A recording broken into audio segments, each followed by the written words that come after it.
buraya. We can begin.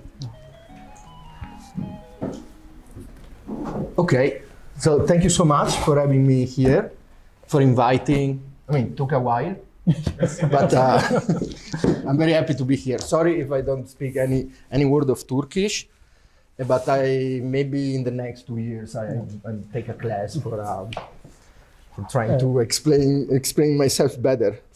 I'll translate. Herkese merhaba, geldiğiniz için çok teşekkür ederim. Biraz vakit aldı gelmemiz ama sonunda buradayız. Türkçe konuşamadığım için özür dilerim. Ama belki önümüzdeki 2 yılda Türkçe konuşmaya başlayabilirim. And so we can start. O zaman başlayalım. Evet. And I would like to start with the creative process I made for I mean all the books I designed with the artist. So it's a process that grew up together with the experience with the artists, with the printers, with all the people involved. Yaratıcı süreçle başlamak istiyorum. Sanatçılarla kurduğumuz süreçle başlamak istiyorum. Bunun nasıl geliştiğini, nasıl devam ettiğini biraz anlatmak istiyorum.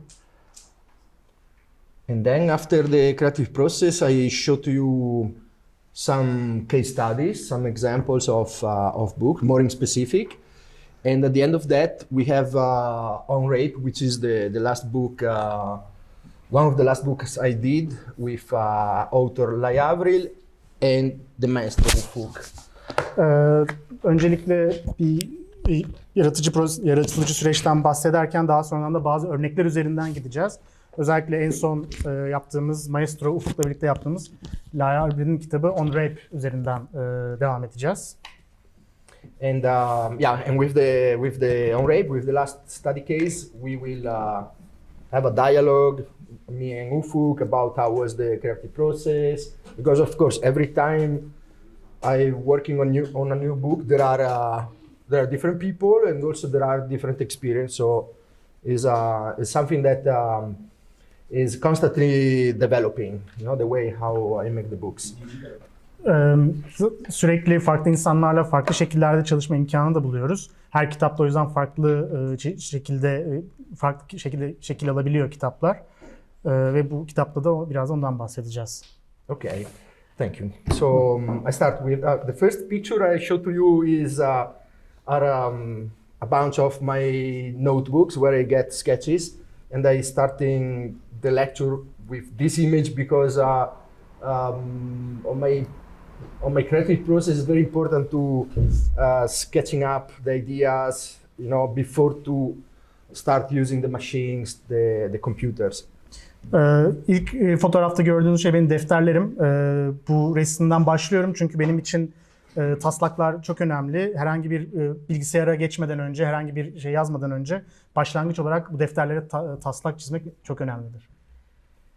And this is a kind of chronological sequence of how usually the books are made.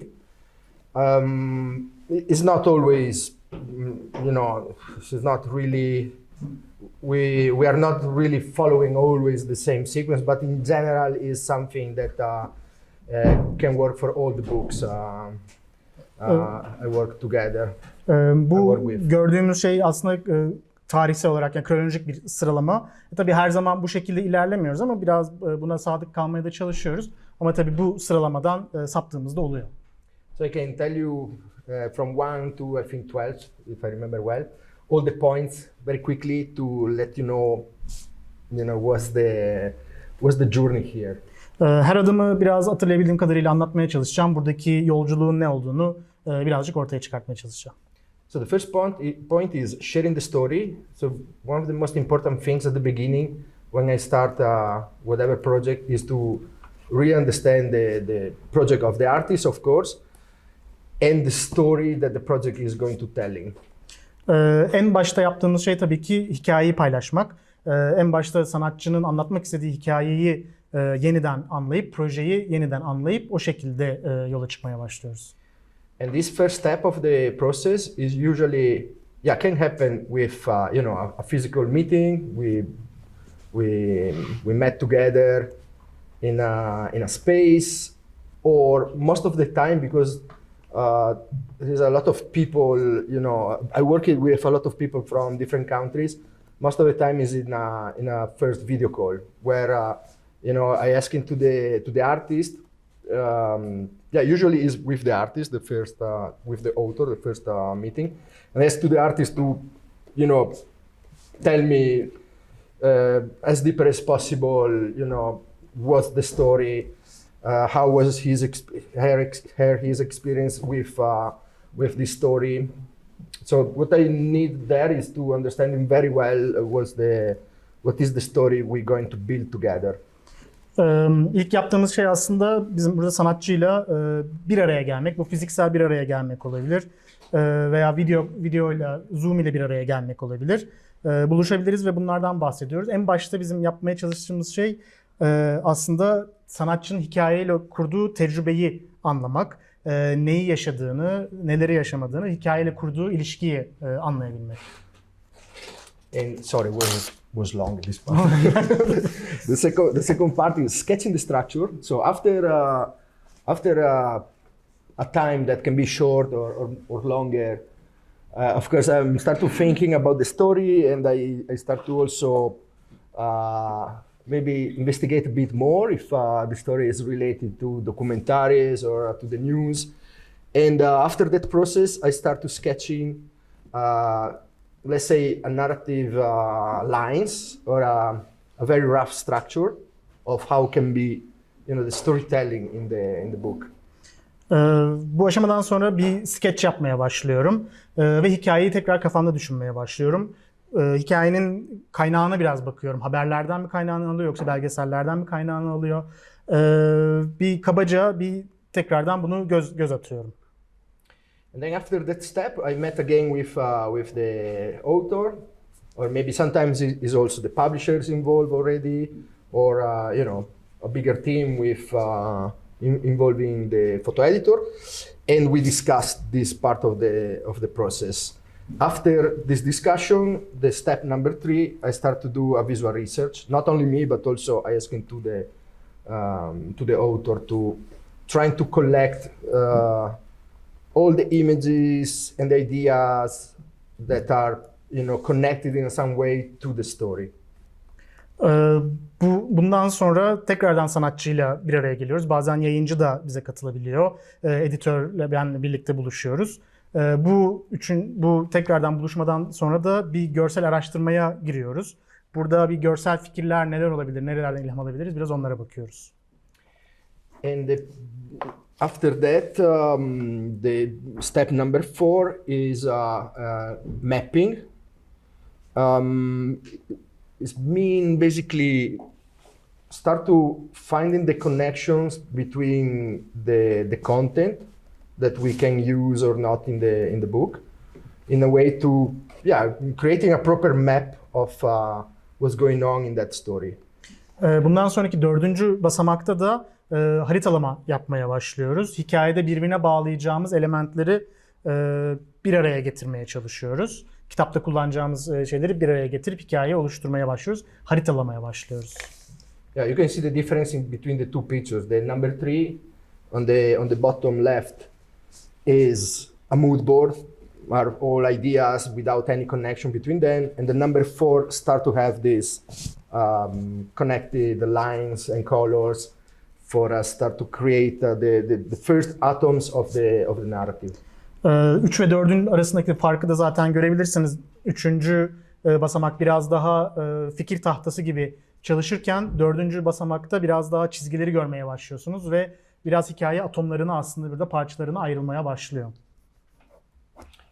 Then after that we probably ready, not always, but we probably ready to start to editing the content.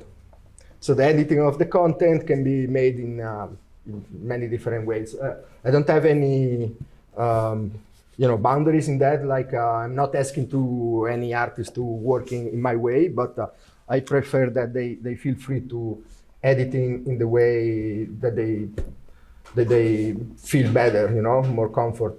And of course I participate to the editing, and to me it's a great experience because it's the I'm starting there to understanding how the artist, how the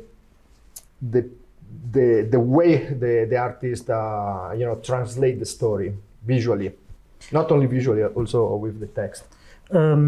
Beşinci basamakta artık editörel aşamaya geliyoruz. Bu çalışmayı ben çok seviyorum çünkü burada sanatçılarla biraz daha iç içe olma şansı elde ediyorum. Sanatçıların burada biraz daha rahat olmalarını istiyorum. Nasıl bakış açılarını rahat ortaya koyacaklarsa onu yapmalarını istiyorum. Görsel olarak da burada tekrar onların bir şeyi oluyor zaten. Katkıları olmaya başlıyor. Ramon, do you have all the pictures in hand while doing this shit? Good question.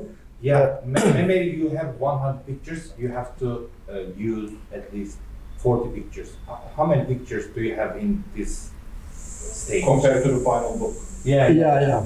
Well, it's really depend of the kind of artist, how the artist work, because sometimes. Do you have to use all the pictures that? No, definitely not. Yeah. No, we need to do something I call distillation. Yeah. That's Same- what same editing way. is, Yeah. Yeah, we You need to. start with the good choices, B-sides, Exactly. bad ones, then you pick and you eliminate. It's editing. Maybe he can argue with the artist because he or she might want to pick a favorite one, but he couldn't find a use for that picture in the final It's edit. true, Ramon, right? I mean, Yeah. a photo book designer, a picture photo editor, a curator's main job is to kill darlings. Yeah, he Let must the be photographers cruel stand. to the artist's statement. Yeah, exactly. No, sometimes it's a very good question. Sometimes it's very painful for the artist, because this is why I love so much this part of the work, because when I see the pictures, to me, on the table are just the pictures. So I see the picture and from my experience or my way of working, I can get a more or less value to that particular specific picture in the story.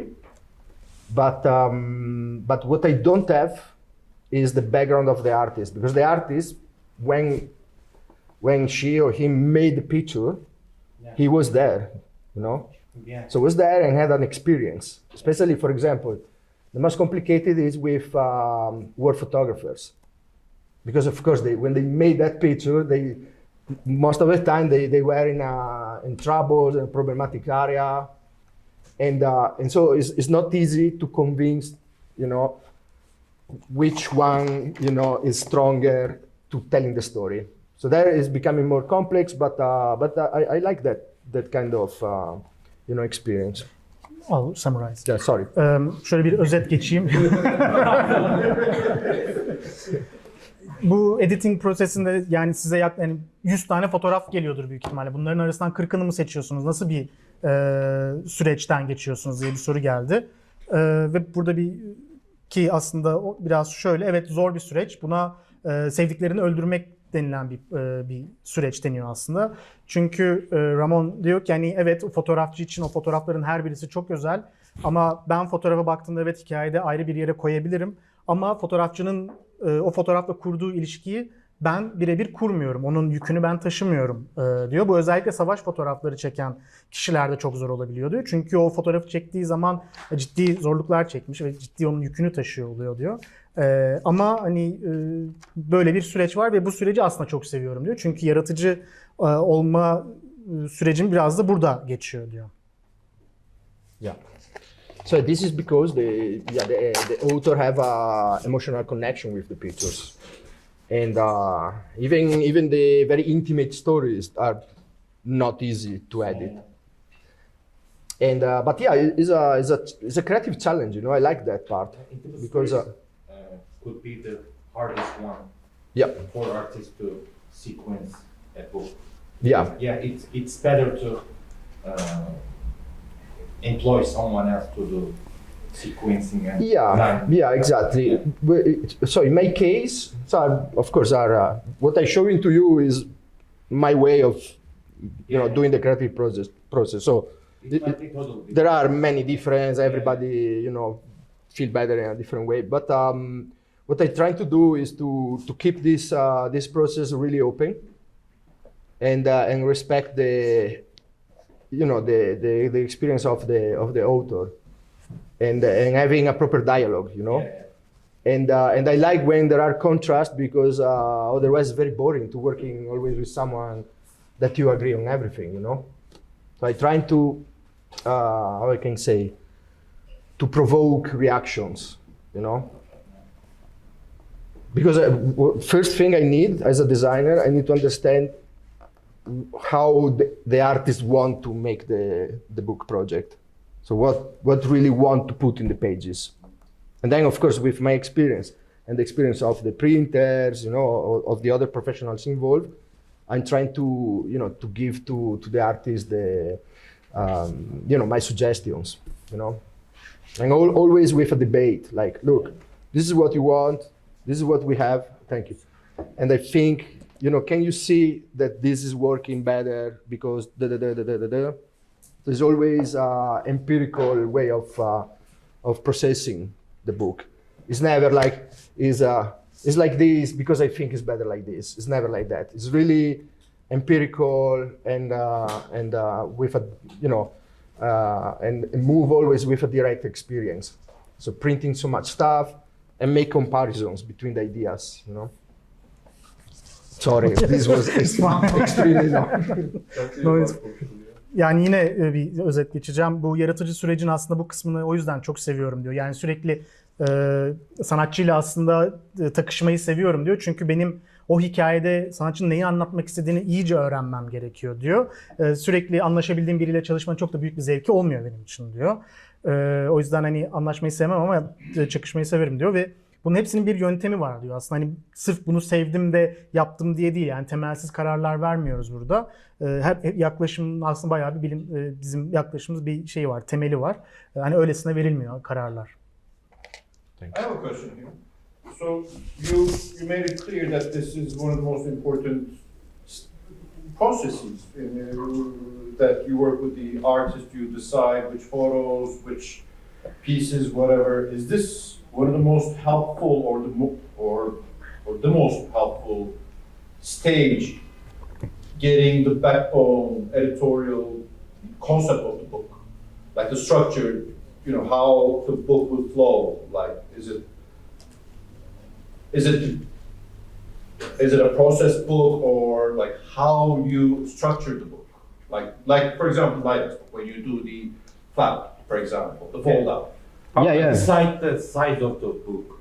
Yeah, no, is everything coming from, of course, now here I'm how I can say, Yeah, aspect ratio of the I book. divided in a very clear way the steps, but in the reality the steps are very, you know, the passage between one step and the other is very blurry. So it's not like, okay, today is the editing, tomorrow is the sketching. It's not like that. It's like, now we are in the phase of editing, but also I start already to sketching ideas, also, you know, making the specs, So all these steps are working, almost always are working in parallel together. So like different rivers, different layers. What happened is chronologically, in the point 5, for example, the most important is the editing step, but there are the other steps. So what happened to me is, for example, when I'm in the editing, it's not the step where I'm getting so much ideas for the production, for example, because I need to leave the artist completely free to play with the images. But during our conversations, I get already, you know, some ideas. Let me So simplify or clarify my question. At what stage do you get the idea of the editorial concept of the book? How the book flows? As in, if you're talking about a war photographer's book, let's say. Yeah. Like, what stage do you decide, okay, we give the pretext to the war, we explain what war is, we explain what that war is, then we have photos of people shooting each other, we have bombs, and then we see people dead, for example. Yeah. At what stage do you decide on that process, or the process of the book, like the narrative being Is the stage 6 after the editing? So I need to complete the editing. Then of course the editing is never ending. So until the end. But I need to complete the editing, and then after that, in the number 6, I'm sketching more ideas. So and then here when I'm sketching these ideas, I have a more clear idea of how the book looks like. You know, like you said, how you position in the book. Is a word photography book? Is something different? Is which shape have? I start to have a more clear ideas.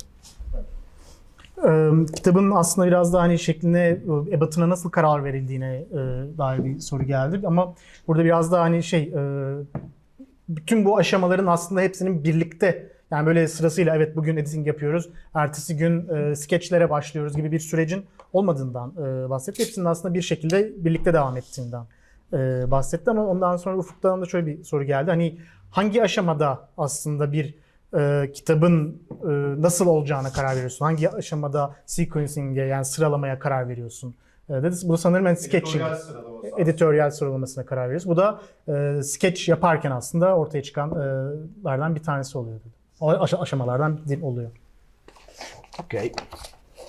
So the editing ends. I back to sketching more clear ideas, not only the structure but also some ideas of possible inserts and something more deep in the design of the book, possible gatefolds, but why now? Because all these things, like when you see an insert on a gatefold in the books I was collaborating, are never just an aesthetic thing. So are never just an idea for embellish the book. Are always folk to be created to help in the narrative or help in the story or the artistic the way how the story is arrived to the reader. Bu aslında sketching'den sonra biraz daha yapı üzerine zaten sketch yaparken bunlar ortaya çıkıyor. İçine biraz daha ne koyabiliriz? Metinleri nereye alabiliriz? Nerede açılan sayfalar ekleyebiliriz? Açıklamaları nasıl koyabiliriz? Biraz bunları ortaya çıkartıyoruz diyor. En başta tabii bir fikrim olmuyor ama yavaş yavaş bunlar oluşmaya başlıyor. Ve okuyucuya en sonunda hangi fikirleri nasıl sunabiliriz? Biraz da o çıkmış oluyor. Şimdi en başta başlamıyor sanırım dirsek teması. Hani belli bir aşamaya geliyor fotoğrafçı. Sonra mı başlıyor? Ya da en baştan itibaren başlayabiliyor mu? Sadece fikir var ortada, fotoğraf yok. Nasıl bu oluyor bu aşama? Ya da sonradan belli bir aşamaya geldikten sonra başlıyorsa dirsek teması, haritalamadan sonra geri dönüyor mu? Eksik bir parça bulunuyor orada mesela. Where do you keep starting to work with the photographer? Before, for example, there are no images. Do you start working with them based on an idea, or maybe you just do you need to have the photographs, or maybe when you start and then some pieces are missing, and then do you go back and start mapping again? Where do you start working with them? Yeah, this is another very good question. So it really depends. Like in general, I'm starting when there is already part of the project made. Genelde bir kısmı tamam yapılmışken projenin dahil oluyorum. And but the majority of the time is not ended. So I don't know.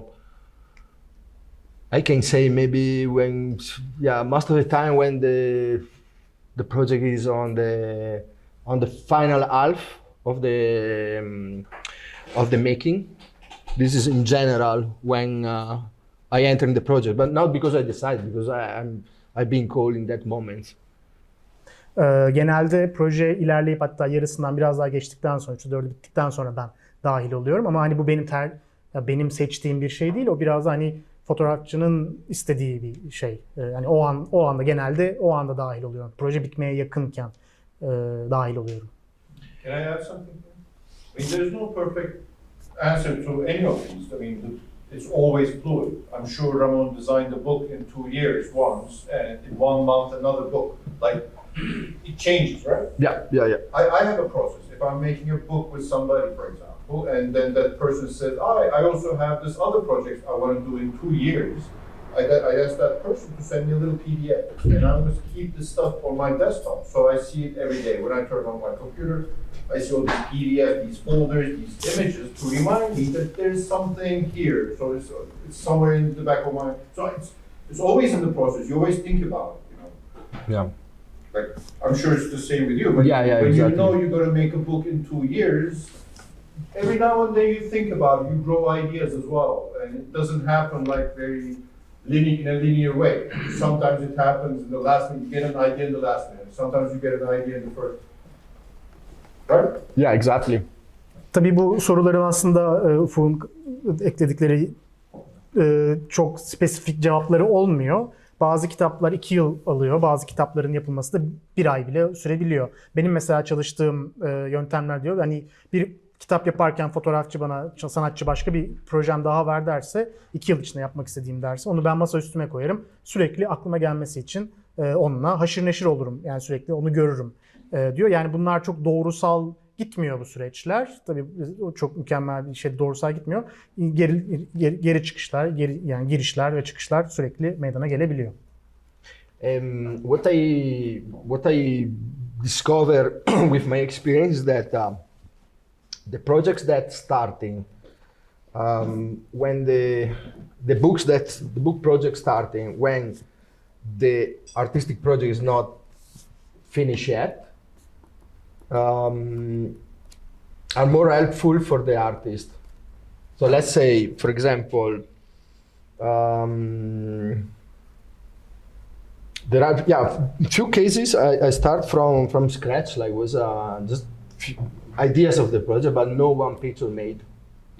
And the opposite in some other cases, I start when the project was completely made. I receive all the content and was not possible. The sequence. Yeah, it was not possible to do new picture or new content because the photographer passed away. Right. So that is the case to work with a dead photographer, for example. Yani başlayan Yeah, for example, projelerde a retrospective book. Başlayan projelerde artistlerle, sanatçılarla birlikte çalışırken biraz daha fazla yardımcı olabiliyorum.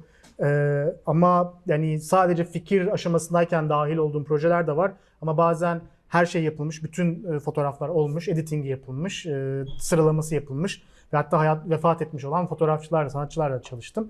Hani hepsinin farklı farklı şeyleri olabiliyor. And so that mean to me that I need to be flexible, of course, because I need to. Is always different. The experience of work together, but also that make me, that help me to be more creative because I need to find solution for different situation every time.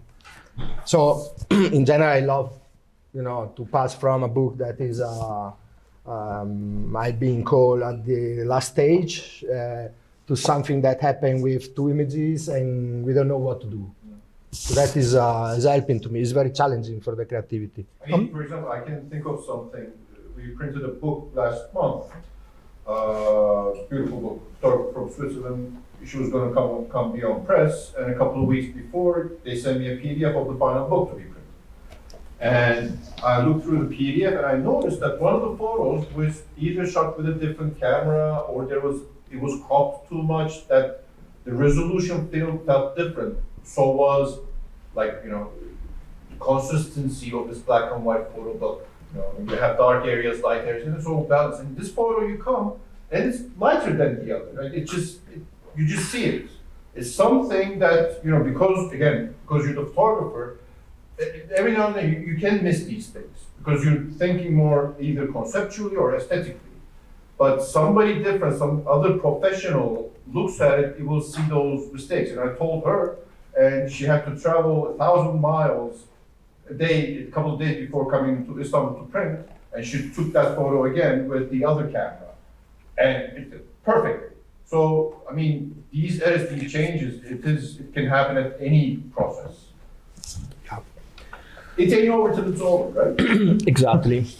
Also, I mean, it's like, let's say, when you are involved in a creative process, it's also good to put at some stage a thing that I call a purge of the book, before to go in production.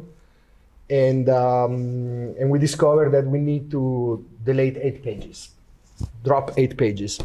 That to me is always a very good moment, because it's putting in a system, in a creative system that was almost at the end, this perturbation that is forcing the whole team to, to find a solution immediately and deciding what is very important to have, what is not important. So, but this is also in other creative systems, also with the machines, with the AI, there is a system made in that way. So there are 2 brains, artificial brains. One is generating ideas, and the other one is checking the quality of the idea generated. So in the frequency of time to see if the idea is still good and still creative and still new. Pre-flight check. Exactly. So when the second brain understands that the creativity start to get less powerful, the first system drop into the first brain a perturbation. So a change of the rules of the game, basically. And that also happened with the photo books, and I think is very good. I mean, of course, it's painful, but it's making better creatively, the projects. Genel hatlarıyla aslında burada biraz esnek olmamız gerekiyor bu süreçte diyor. Çünkü kimi zamanlarda Ufuk'un verdiği örnekte bir foto kitap, yani bütün her şeyle hazır, ama daha sonradan bir basım öncesi tekrardan PDF aldığım zaman bir tane her şeyin değiştiğini ve bir fotoğrafın değiştiğini ve diğerlerinden farklı olduğunu. Bir fotoğraf uyumsuz geldi. Yani renk yönü olarak, yani bütün kitaba bakıyorsun. Bir tane fotoğraf aykırı gözüküyor. Ve fotoğrafçı atlamış oluyor. Yani fotoğrafçının da bugün belki narratif hikayeyi tamamlamak, belki estetik bir bütünlük, ama o teknik bir gözün baktığı şey bambaşka bir hata görebiliyor. Onu görmemiş, atlamış mesela. Ve bu tür değişiklikler çok sık olabiliyor diyor. Mesela bazen şöyle olabiliyor diyor. Kitap basılmaya hazır ama 8 sayfa çıkartmamız gerekiyor diyor. Ve yani ben bunu seviyorum diyor. Tabii zor bir aşama. Ancak bütün ekibe de faydalı oluyor. Bu biraz yapay zeka ile gibi diyor, çalışmak gidiyor. Beynin bir kısmı fikri oluştururken diğer kısmı o fikrin değerini ölçüyor oluyor diyor. Onun nasıl olduğuna bakıyor diyor. Ve bunu diyor birlikte yaşıyoruz diyor. Ve bu her ne kadar zorlasa da aslında bu süreç benim gayet hoşuma gidiyor diyor. Okay, so then, well, we can get talk about these ideas. I mean, all these questions is coming then after in the study case. So we will. It's a never-ending discussion about creativity. So we will have fun. And bunların da tabii şeyi yok. Sonu olmayan sorular aslında bunlar. Bir cevabı olmayan, sonu olmayan sorular aslında bunlar. So back to the process. After the sketching of the ideas, we need to translate that in the design of the layout. So this is the number 7. So basically, the design of the layout is something made with the machine, but is the translation of the sketches. And they start to giving, of course, one shape, to the future book, because it's made with the machine. So it's putting together the pictures that we edit before with the text and with other content. After the number 7, the number 8 is a new translation of that, and is making the specs. It's basically the translation of the sequence for the production. 7. sürece tekrar dönersek 7.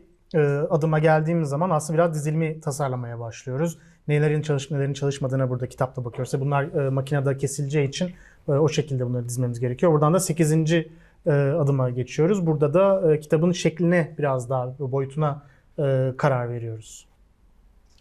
So all these 4 passages that you see are translation of the previous passage. So there is a manual work on editing, then sketching of the ideas that coming from the editing, and then the ideas roughly sketched becoming a layout, and the layout became this kind of very technical diagram, which is a very clear way to communicate with the production, with the printer, with the binder, and that is start to help to get the estimates, so start to figuring out the future cost of the book. Aslında her bir adım bir öncekinin çevrilmiş hali diyor. Biraz daha kendini ortaya çıkartmış hali diyor.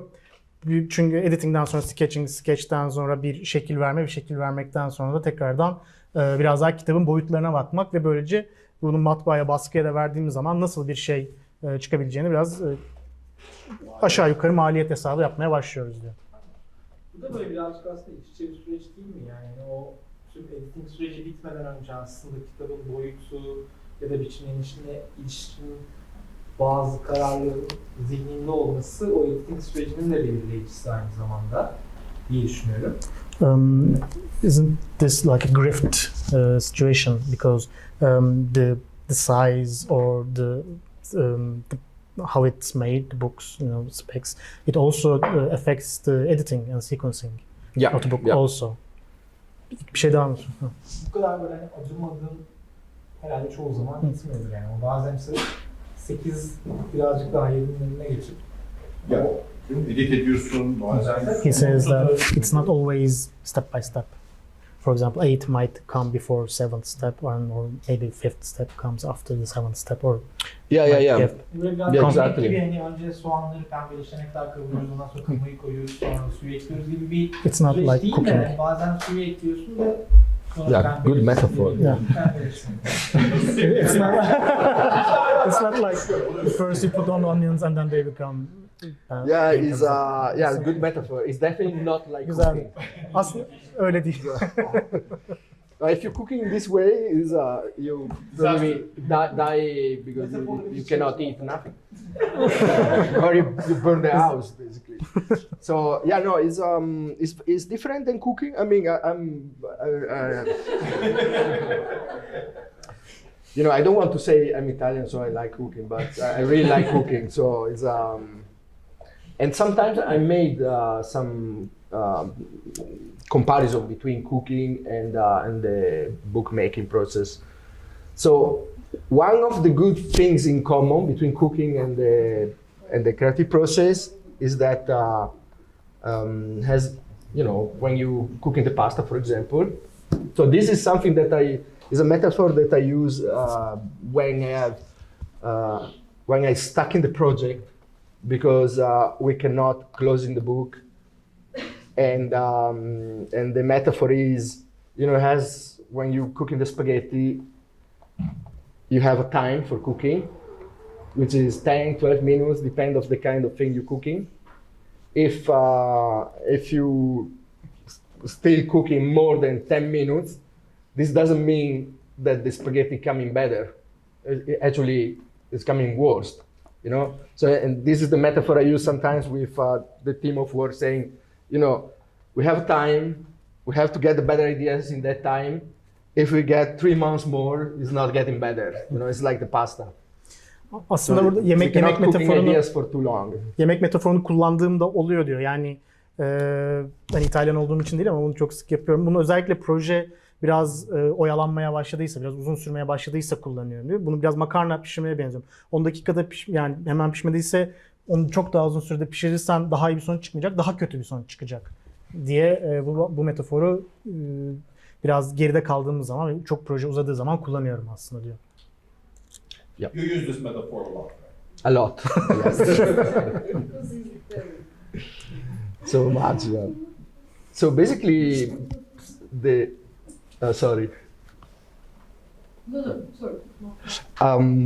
So the point 8. So it was a very good question. The point 8 is exactly. It's very important for this reason because at some point we need to drop the pasta from the water and say, okay, let's make the structure of the book. And when we send in this diagram to the printer, we start to know the cost. We have a budget, so we start to know if we can have 100 inserts or we should have 2 inserts, if we can have a book of 40 400 pages or should be 80 pages. So the production is helping also in that way. So what I start to do as soon as possible this dialogue with the production because I always thought that is a really important part of the process. So I never finish a book editing and then I go to talk with the printer. Actually, I'm trying to get the printer involved from the first stages because then, here you can see this is pretty clear where the position of the insert. So when I work with editing with an artist to the editing, I know more or less, how many pages before having an insert, before having a gatefold. But then I need to talk with the production for really understand the cost of this thing. Bu aşamada da aslında şöyle önemli çünkü burada biraz da artık makarnayı sudan çıkartmamız gereken bir yere geliyoruz. Burada çünkü artık baskıya matbaaya göndermemiz gerekiyor. Matbaaya gönderdikten sonra biraz bütçe çıkıyor. Kaç sayfa yapacağımız konusunu biraz tartışmaya başlıyoruz. 80 mi, 140 mi, 120 kaç sayfa olacağını önemli. Aslında prodüksiyon burada çok önemli. Matbaa sadece bu aşamadan sonra değil, editingden itibaren ben işin içine katmaya çalışıyorum. Çünkü editingde de veya sıralamada da bir fark yaratıyor çünkü matbaayla olan konuşmalar. Ya burada bir şey ekleyeyim ya, tabii Ramon'un bunu söylemesi bizi çok etkilemiyor çünkü genelde yurt dışında basılan kitaplardan bunu çok deneyimliyoruz. Genelde bir bütçe alınıp zaten iş başlıyor. Yani birçok fon senin yapıyorum işi üretme bütçeni bir 40 bin lira outside the budget is always set before it comes to printing. But today in Turkey, yani sanırım var ama yani güzelciler var. Çok hikayede yani 150-200 bin euroluk bütçede. Genelde bizim hikayemizde ufukta bitiyor, gidiyoruz. Arkadaşlar şu kadar tamam basmıyor. and it says our story ends when we go to we ask for a price and then we can't print it because the budget is. Yani geleceğe dair bir şey var. Çok Yeah, this is always like that. So this is why I need this because then when he send the quotes, I have a dialogue with the artist. Say, look, we need to cut this and this and this. Yani mümkün değil buna cevap verelim. Bırak ekonomik koşullara her şey. Şu proseslerin hiçbirinden geçmemiş. Fol yok, yumurta yok, yapamıyorsun.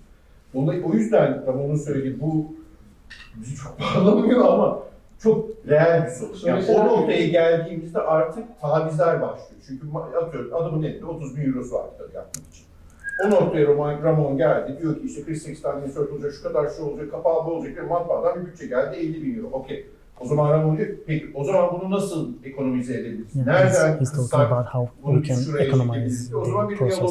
The budget is 30,000 euros, for example, and then you made a book about 50,000 euros. And then it comes back to you and then üstten başlamak lazım. Hayalimizdeki kitabı hazırlıyor olmak lazım. Yeah, this is important to say, that is a process that is forthing back many times. It's not just you sending and the dialogue ending there. It's a long communication. O bir his değil yani bayağı. they're talking about that. Ama burada mesela matbaacının da çok faydası oluyor. Mesela Laya'nın kitabından bahsedeceğiz. Kapak malzemesini seçerken herhangi bir Avrupa matbaasının önereceği malzemeden bence bizim önerdiğimiz malzeme daha doğru oldu kitap için. Daha ekonomik oldu. Çünkü lokal bir malzeme kullanmış olduk mesela. Dolayısıyla o It says, for example, for the cover of this book, we use a local thing, and it made a better choice for if it was printed in Europe. O öneriyi sunabilmek. Because the creative team is also important. Ya bu kitabı yapmamız gerekiyor. Kitap çok güzel oldu ama bu bütçenin içerisinde kalamayacağız gibi gözüküyor. He said that Ben de you orada came to him kalmak and then işte o he bütçeye said that yaklaşmak için it's going to be a good book, o malzeme but yerine it şunu can't be öneriyorum. within the Şunu budget. yapalım. And Falan then he says that we back and forth, we put it back in the yapıcı budget. olmak lazım. Yeah. Ama sizin gibi Yeah, it's a good point. Yeah. yani çalışan var bu şekilde. Ben sizi ilk defa Ben bilmiyorum çok Türkiye'de. mutlu Ben çok oldum. bilmiyorum, ben bilmiyorum. Ama bu, yani mesela bu da kötü bir şey değil. Yani Avrupa'da da yok. Onu söyleyeceğim. Dünyada Yani- böyle bir sıkıntı sıkıntı oluyor değil mi size geldiğinizde yani? Hani herkes Gayet tabii. kaç Ya ama bu çok kişisel bir şey. Yani ben fotoğraf okudum, benim fotoğrafta bile ilgili benim merakım olduğu için ben bu konuşmalara girebiliyorum. Ya ben Türkiye'de ikinci matbaacı, bilmiyorum bu konuşmayı yapabilecek. Avrupa'da da çok az insan tanıyorum. Yani o biraz özel bir durum. Ama yani hani işin nosyonu, işin kaba fikrini anladıktan sonra bir yorum yapmak, bir şey demek zor değil. Çünkü çalıştığımız insanlar da çok yapıcı insanlar. Sen Türkiye'de bir tasarımcı da bana geldiği zaman, yani onu değil de şu malzemeyi kullansak, ya o kadarlık yapma. Ben çok dinledim bunu. Yani çok insan beni sevmez, öneride bulunduğumuz yüzünden. Yani Türkiye'deki fotoğrafçılar da, tasarımcılar da She said that, you know, I don't know anybody who's working like you know, maybe not in Turkey. He says that, you know, because I have a precise interest in photo book making. I studied photography. That's why I can talk about this. Oh yeah. And he says, but the people that I work with are also trying to make something out of it. But in Turkey, for example, the graphic designers that I talk with, he says that, you know, he said that, you know, no, you cannot work with my, you know, change my what I've done. So, but in Turkey, you know, they're always like that. But the people that I work with outside, they're also trying to make something out of it. Okay. But in Turkey, There's something we discussed because they're very snobbish. Okay Karadayı'larda İstanbul'da bir grafik tasarımcı ve fotoğraf kitapları yapıyor. En büyük kavgamızdır mesela. Emin sen bir taraftan çeviriyorsun. Evet. I don't want you to be... It was good too. He was translating. He was listening. Now they're talking about Ankara'daydı is a graphic designer who had Istanbul Biennale's books designed. But Ama en büyük kavgamız mesela they constantly fight. Her şey profesyonel yani. Yeah, it's easy to have Yeah, Ufuk says that. conflict. Ufuk very wants easy. everything has to be professional. Ve yani bazen sonucu çok iyi oluyor. Yani alaylı birinin bakması, yani eş dost 10 kişi bir araya geliyorlar. Fotoğraflar duvara koyuyor. Ben de yapıyorum matbaada bu arada ama ben bu dünyanın hiç matbaacı olarak yapmıyorum. Ben de bir amatör olarak yapıyorum en nihayetinde. Güzel bir proses. We can stay more, right? We can stay more. I don't have to No. finish in 1 hour. No. Sen iyi bir If you Yeah, want, of course. man, I like to. Yeah, they can leave. You can continue. Yeah, maybe we do Bülent break after 1 en hour, bilinen grafik tasarımcısı. and then we continue. Çok iyi But yeah, I kitaplar, like to. yani çok iyi Around fikirleri, because yani there is a lot ölmeyecek fikirleri var. Of course, Birçok a lot of kitaba content. baktığında 100 yıl sonra da bak o kitap hala iyi tasarlanmış bir kitaptır. Ama bir fotoğraf kitabı tasarımcısı. Türkiye'de böyle biri var mı? En yakını Okay. Yani Bülent Akmen de yapıyor fotoğraf kitabı. Ama mesela bakıyorsun Bülent So they're Akmen talking fotoğraf about kitabı who is yaptı mı? making photo books in Turkey. Fotoğraf- Who is making them? Who is Değeriyle editing veya them? fotoğraf estetiğiyle bak. He says like two maybe. Designers. Yeah. Okay. Eğitim, yani üretimi olmadığı için o daha çok kritiker olarak bakıyor. Because there is no production, they are mostly working as a graphic designer, not Mesela like a Okay photo da book designer. O ayrı bir başlık olarak bence tekrar ele almamız Evet aslında bizim için yani Türkiye'deki sanat üreten insanların Yeah, hepsi it's very için similar önemli to bir Italy. şey aslında. Okay der ki mesela hayır abi sanatçı kendi ilk kitabını kendisi yapmalı. O acıları For kendisi example, çekmeli, o hataları Okay kendisi says that yapmalı. Ben de artists düşünüyorum ki should hayır. be making their own books, not Zaten the bir designer. fotoğrafçının, bir They sanatçının should Türkiye'de suffer. kaç kere And he şansı says that olabiliyor no, kitap yapabilmek everything için? has to be made by Yani benim professionals. aldığım daha pahalı. Ama bence benim He says aldığım my daha way pahalı. is more expensive, Yani but sen you bir know kere it's more 10 certain. dolar harcayacağına If you're çünkü 10 spending kere şansın olmuyor. $10,000, Yani belki Belçika'da fotoğrafçının you won't have 10 kaç chances to do yaşında? it. Bugün 30 yaşında herhalde. 6. kitabını bastım 3 ay önce. Yani kim var Türkiye'de bunu yapabilecek? Yani Just hala bugün Printed a Belgian 30-year-old guy, a sixth book, who can do it in Turkey. They can't because it's not professionalized. So every artist has Seni to. dertlerimizde dertlendirdik Ramon. We sunk you in our own troubles. No, no. They're filled with their own troubles. Oraya gelmeyiz. Son 2 günümüz onları konuşmamak için. Hafta bol bol. Oraya alsaydık. And no, it was no, where actually where you know, Emerald translate to me were a couple of very good points, like but now I forgot. No, one. They were that good. No, were a couple of very good ones. Like first one, this part, like when you start to involve the production. Well, I said before that I try to do this as soon as possible. So as soon as I know more or less the shape of the book, I need ufuk, I need the production, because it's not working like I send this, he sent to me the quotes and it's done. It's not like that. It's like this happened like 10 times, 8 times. It's back and forth, long communication, and What's that, by the way? It's the thickness of the book or the binding? These are style of what? Yeah. these are the Maybe sections, maybe the section of the book. bunlar formalar, bir kitabın oluşma şekli. Mesela It's like this view of the book. İki yaprak yani kıvırdığın zaman. hayır, bu mesela 16 sayfalık bir forma, bu 8 sayfalık forma, 8 sayfalık forma, kulaklı, 8 sayfalık forma. Bunlar teknik Yeah, it's like in abstract is this view of the book from the beginning to the end, basically. But yeah, it's a very clear language, right? I mean, again, for a professional speaker.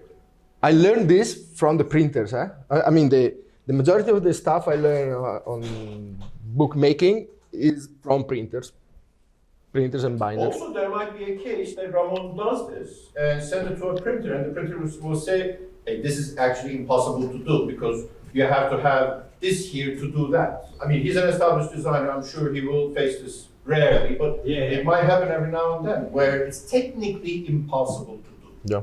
So it's like a fail-safe, it's like a pre-flight check at that point as well. Yeah. Tabii burada tekrar geri dönmek istiyorum. Bu 8. basamağa ben olabildiğince hızlı gelmek istiyorum. Çünkü bunu biz en azından belki 10 kere matbaaya gönderiyorum. Tekrar bir bütçe çıkartıyor, tekrar gidiyor. Bunu belki 10 kere yaşıyoruz dedi. Ve hani tabii Ramon daha profesyonel bir olduğu için diyor, hani belki bunu çok yaşamıyordur ama matbaalardan bunun asla yapılamayacağı gibi geri dönüşler de alıyor. Teknik sebeplerden dolayı alıyorlardı diyor. Ama işte Ramon'da bunu ben matbaalardan bunun nasıl yapılacağını, aslında basımlardan bunun nasıl yapılacağını öğrendim. Yapımda da o küçük bir dokunuş herhalde maliyeti 4-5 katlarına arttı. And sorry. No, I would like to add also. Maybe I said already this, but also this dialogue with the printer, to me, is already creative process. So it's very important. One of the most important dialogues that I have over the whole making of the book is with the printer, because the feedback I get from Ufuk, from other printers, is going to change the creative ideas. And giving another food example, you know, I love to do in the economy the projects, like if I can do a book, a very good, very well made, with the cheaper paper, I feel better.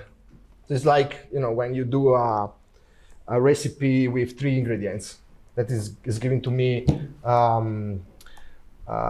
much more enthusiasm, because you know, it's more alchemic process. When you have 2 or 3 elements and you create something completely new, you start to step into the alchemic process, you know, so start to get something magic. This is from my point of view. When you have a huge budget and you can use whatever materials, papers you want, and you mix up in a very complex way something, is I don't know, maybe because I'm very related to the food making, and I don't think is If you can get the same or the target result cheaper, why not? Yeah.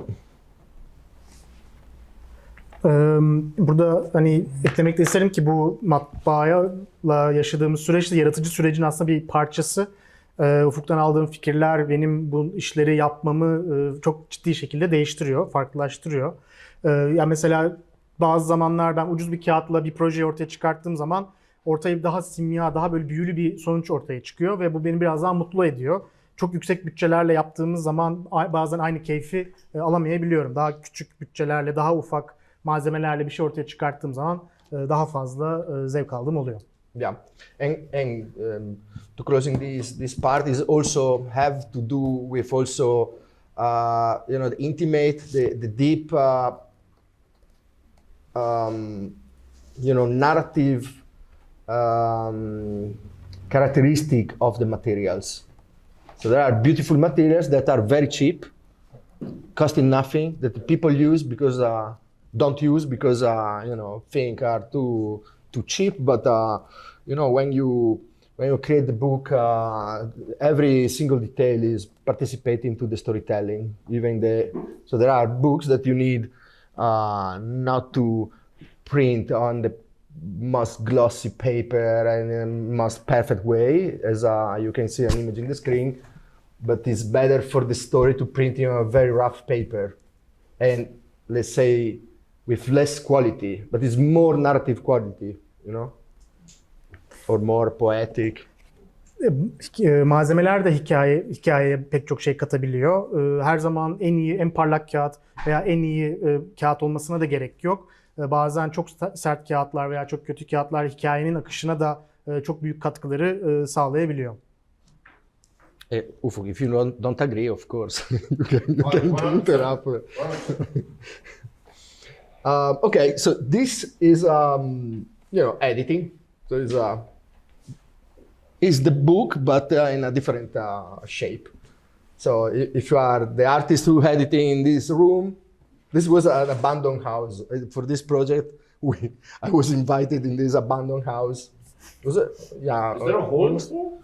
It's an hole, yeah. Yeah, it was abandoned and someone had to destroy the house in a few weeks after. So it was perfect time. So we had to run and but basically it's another way of seeing the book, So at the end is this book, the result, and what you see there is in the space what is handed here. Bu şu anda gördüğümüz aslında kitabın oluşmuş hali. Bu terk edilmiş bir evde bunu yaptık. Birkaç hafta sonra bu evi yıktılar. Bu eve davet edildim ve kitabı orada editin yapıldığını gördüm. Kitabın son hali de bu. Burada görebilirsiniz. Tabii burada sanatçı çalışıyordu. Farklı sonuçlar da alabiliyordu. Kitabı bu şekilde de görebiliyoruz. Yeah.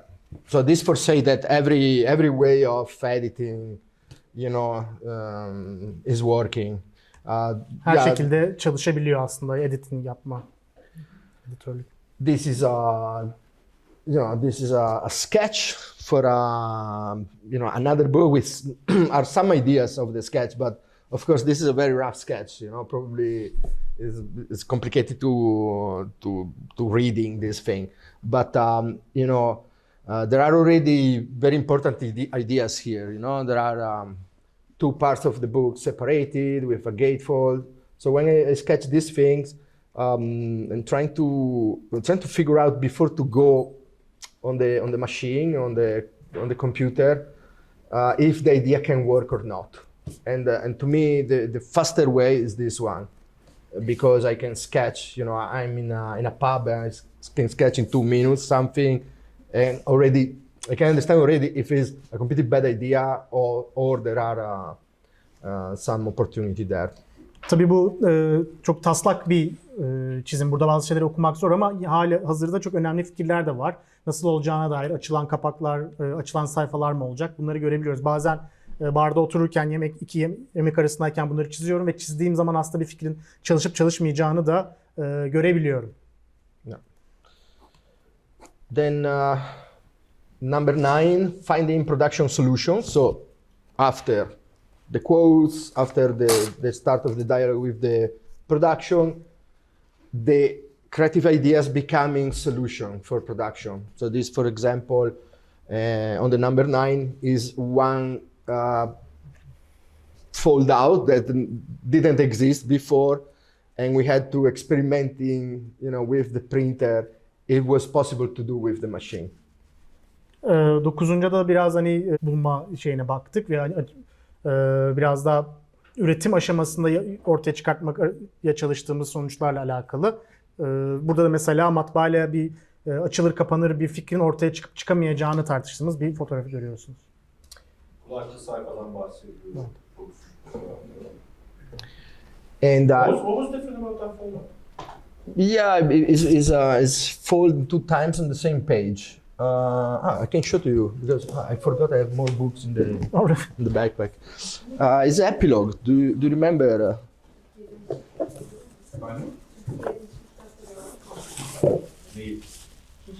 Just this one. Şimdi göreceğiz.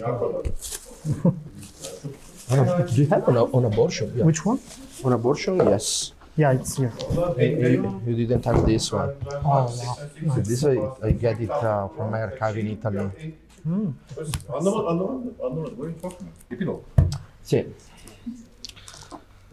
So basically, okay, this So it's yeah, shorter here, yeah, and you have 2 folds. yeah. So when it's closed, the pages have the same size of the other pages. So, but what we need here for the story for the story we need a climax in 3 parts of the books where something happened, and this was something very strong in the story. Maybe Oh, so- after this, maybe we can have a break. Oh yeah. So it's I can't find now. I forgot completely the project. Yeah, one is that. Okay, this one. So so you're having in this part of the book, and something very strong happening in the story. So we need to emphasize, and this part, and this is the idea, we had to having a page that is breaking, but it's not breaking, and is revealing something very important in the story. Şu an bu aşamada, kitabın bu aşamasında hikayede çok önemli bir şey oluyor ve bizim onu öne çıkartmamız gerekiyordu. Bir şekilde kitabın geri kalanından da ayırmadan burada ortaya çıkartmamız gereken bir sayfa oluyordu aslında. Ya bunları yapmakta bir şey, bunları sadece biraz analitik düşünmen lazım. Türkiye'deki makineler hepsi bunları yapar, bir şey yok. Hepsi dünyadaki aynı makineler kullanılıyor zaten. And and I put this example here because in the printer where at that time I was working in Italy, they never made that in the machine. So we need to make the prototype and then test in the machine if it was possible to do it. İtalya'da bunu yaparken yaptığımız yerde bu mümkün değildi. Önce bir prototip yapıp ondan sonra makineye sokup olup olamayacağını aslında biraz bakmak için şey yapmıştık. Ya bu zor, yani hiçbir şey zor, her şey yapılabilir. Hayal edilen her şey yapılabilir. Yani senin sorunun tam bir kaynağını anlamamakla beraber Türkiye'de bu yapılabilir mi ki dünyada yapıyoruz. Bana bir mail mesela, This is the last, so we can complete. Ne olur, Mekke'ye gidelim, kutubunda. 12 son. En popüler kutubu yayıncısı. Adamlardan gelen mail şu, biz bu kitabı Avrupa'da hiçbir yerde ürettiremedik, herkes seni gösteriyor, yapabilir misin dediler. Baktım, maket ürettim, gönderdim, onaylandı, kitap basıldı, gitti. Kullandığım makinelerin hepsi Avrupa'da üretilmiş, herkesin elinde olan çok da standart her matbaanın bulunması şart olan makineler. O kritik zekanın Tamam ya. biraz ondan da. Kapaktaki şeyi soralım. Kapaktaki bu folding şeyi Kapakta bir şey yok. Hayır burada yok da 90'larda bir ara çok fazla yapıyordu. Sonrasında ben çok rastlamıyorum. Yok, hayır. Ton kapak kitapları diyorsun, sert kapak değil. Sert kapağın içindeki folding. Şu Cem Reis'in işte Hakikat ve bilmem Hak diye bir kitabı vardı ama O asıl onun kaynağı İslam coğrafyasında dini kitaplarda mıktektir. O kitabın kenarında korumaya yarayan. Evet, çok yakında geçen sene mesela Parifoto Aperçürü kazanan Sabiha Çimen'in kitabında da var mesela, Hafız'da da var mesela. O küçük kısa bir kapaktır. Kitabın ağzını kapatır, öne kapanır, kapak da onun üzerine biner mesela. Oh yeah, the pink one. 5 parça taslama bir şeydir. Onu Avrupa'da yaptıramazsın. Çünkü orada bunun gerekçesi yok. Bizim topraklarımızda bu çok yapılan bir şey. Yani gelenekte var. Osmanlı cildinde çok vardı. Mesela öyle o tür şeylerde sen Avrupa'ya gittiğinde adam onu elde yapmaya kendini meyleder. Bu elle yapılır sadece der. Ve sana dehşet bir rakam çeker. Bizdeki adamın elindeki aynı makinede biz bunu ürettik yani. Enayi bir şey bana sorarsan. Ama orada da pratik zeka. Senin elindeki makinenin imkanını kullanabilme becerisi. Yani bizim elimizdeki makine de Avrupa'daki başka bir So they are talking about işleri değil. Çünkü they are zekamız var ve imkanı olmayan printers ülkeden geliyoruz. that cannot do things in Europe because we have some workarounds. That's how we try to figure out stuff. They don't try to do that. Yeah. But we are trying to, find clever, bright ideas to work around things. I totally agree. It's the Turkey way of thinking. No, but it's a different mindset. Also, same in Italy. You're trying to find the solutions, even if nobody did it before. But if you do the same in Germany or in England or in France, it's like no. So it's not trying to find the Solution. There's a kind of cultural mindset of working, more artisanal, Yeah. So it's something to deal with the industry. So if you are in the industry, you have that timeline. Standards. Yeah, exactly. And I guess that's On Bird's Sake, Cemre's book. on birthday? Cemre Oh yeah. And Maria. Maria Sturman. Oh yeah, I did that. I forgot. Yeah, I didn't know. no, I forgot. Unuttuğu kitap da yani Arda Short kısmı da. Yeah, it was La Fabrica, right? Yeah. No, actually, I didn't have any final copy, basically. So it's one of the books that I don't have a copy. Yeah. I'll talk to Jim. I'll get you. I can buy one. Yeah. And so Let's finish it. And then this, break. yeah. So do you want to? No. After. So this is the a specific example, but finding production solution would mean also drop 8 pages because the budget is too small. Okay, so sometimes are also simple solutions like, okay, drop the budget. So the important thing to tell on this step 9 is that before to go in print, we always need to do a prototype. No doubts on that. Burada tabii burada yapmaya çalıştığımız şeylerden bir tanesi bir prototip ortaya çıkartmak. En nihayet mutlaka bir prototip ortaya çıkması lazım baskıya gitmeden önce. Ve burada hani biraz daha bütçeyi ortaya çıkartmaya çalışıyoruz. Hani 8 sayfa kesiyorsak 8 sayfa kesiyoruz. Bu aşamada bunu mutlaka yapılması gerekiyor. And thanks. And then after that, we more or less having all the things that we need to start the production. So what happened in the step 9? If we are already working with a publisher, we probably made the prototype. We had the quotes of the cost of everything. We decided all the materials, and at that point, we just need to go in production. So print and binding. Case if we have a publisher. In the case we don't have the publisher, self-publishing, we have the budget, the same, we go in production. There is another case that is helping the artist that doesn't have yet a publisher, which is called pitching. So pitching means when you propose the project.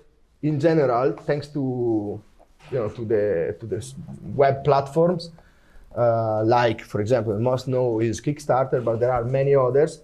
You can propose your project. You show at this point of the creative process, you know the cost, you know all the details you need. And what I do usually with the artist, we create a virtual render of how the book looks like at the end. And we need only to get the budget for going production.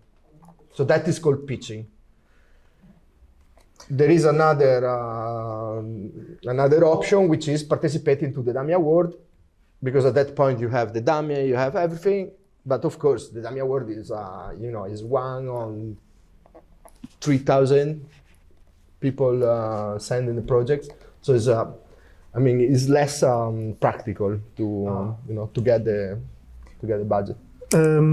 Burada 10. aşama aslında pitching, yani bir sunum yapmaya geliyoruz. Eğer bir yayıncımız varsa artık elimizde bir prototipimiz var, bütçemiz var, basıma başlıyoruz. Bazen self-publish oluyor, yine bir bütçemiz varsa o zaman kişi kendi kitabını basma sürecine girebiliyor, yani sanatçı. Bütçemiz de yoksa, sanatçının kendi bir şey de yoksa burada aslında sunum biraz daha devreye giriyor. Bir yayıncı bulma aşamasına geliyoruz. Orada bir render yapıyoruz, sunumu hazırlıyoruz. Burada bütün bütçe elimizde var, detaylar var ve bunu sunuyoruz. Tabii burada birkaç farklı yol daha var. Yeni ortaya çıkan online çevrim içi platformlar. Bunlardan bir tanesi Kickstarter. Kickstarter'a bütün bilgileri koyduktan sonra insanların hani o kitaba inanan, projeye inanan insanların bir şekilde hani bir bütçe yaratmasını sağlamaya çalışıyoruz. Veya maket kitap dummy award'lar var, maket kitap yarışmaları var. Bu yarışmalara başvurabiliyoruz ama tabii ki bu yarışmalara binde bir şans diyor. Çok pratik bir yol olmuyor diyor bunlara başvurmak ama böyle bir şeyler de var. Yeah. So it's basically the time where if we don't have already the budget or the publisher, we have enough information for finding the budget to to producing the book by ourselves. So that is the step. Bütçe ve yayıncı da olduktan sonra aslında burada biraz daha üretime başlayabiliyoruz. Yeah, and is basically is the real ending on the process, the creative process. The first actually is the real ending of the first part of the creative process, because from now, number 11, and we almost finish with this chronology. Number 11, print and binding, which is the whole second part of the process, and is very complex part of the creative process. We can also, in the study case later, showing to you some examples. And the third and final part of the process, number 12, is publishing and communication. Because usually we're thinking after the binding, the book is done, but it is not really done, because the book without a good communication is never, is not really finished.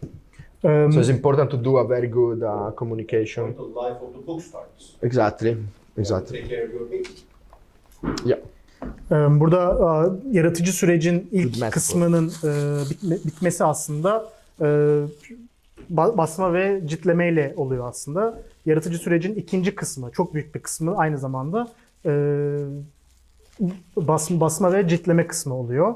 Üçüncü ve son kısımsa basımdan sonra basım ve iletişim kısmı.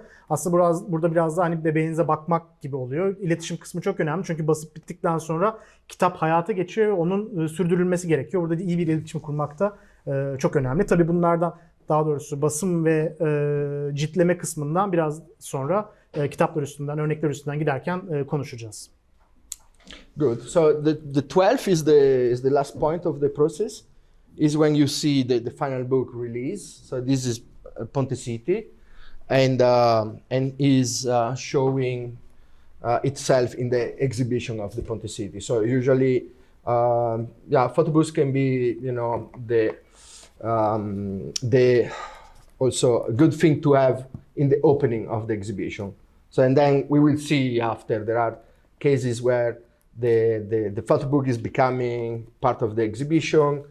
And of course, it's better for the exhibition to have a photo book, and also the other way around for the photo book to be,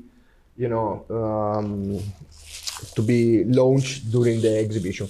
So what you saw in the whole 12 steps that I showed to you is basically the long metamorphosis of the book from the first step to the number 12.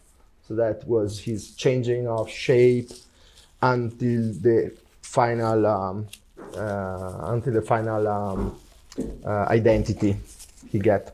Bu 12. aşamaya gelene kadar aslında kitabın bir fikirden en azından bir basılma anına kadar olan dönüşümünü gördük. 12. kısımda tabii burada kitabı da görebiliyoruz. Sergi esnasında bir kitabın hazır olması aslında çok iyi olabiliyor. Böylece iki taraflı da olarak insanlar bunu tecrübe edebiliyorlar. Ama tabii sergi bittikten sonra da bir kitap olarak da sergi kitaba dönüşebiliyor. Bu da olabilen şeylerden bir tanesi. Yeah, and so and just for closing is a process that, of course, over this process the book changed completely the story more than the book. The story and the artistic project change shape all the time.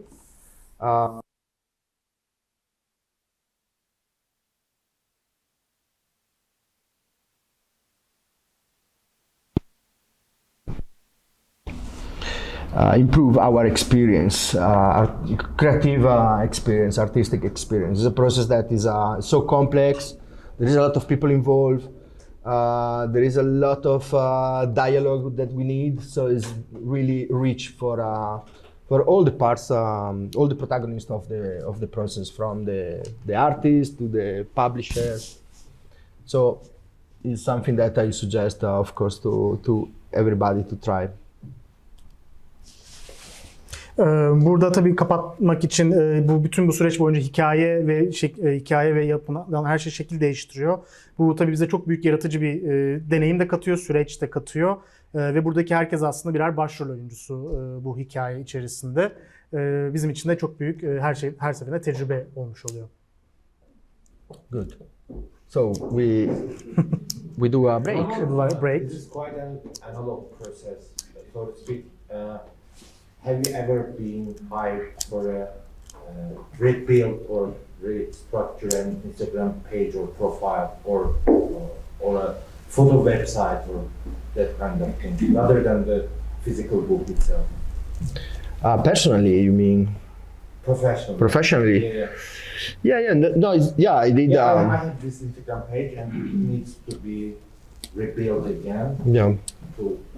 No, I know what you mean. Yeah, it's really, it's not really digital, but the digital part is so much in this process because, just for example, all the time we met, me and Ufuk, this is the third time we met in a real life, physical life. But of course, we need digital for, have a meeting, share the ideas, and also for building the book. I mean, have you ever worked in an online project? Yeah. All this. Did you ever design a website or?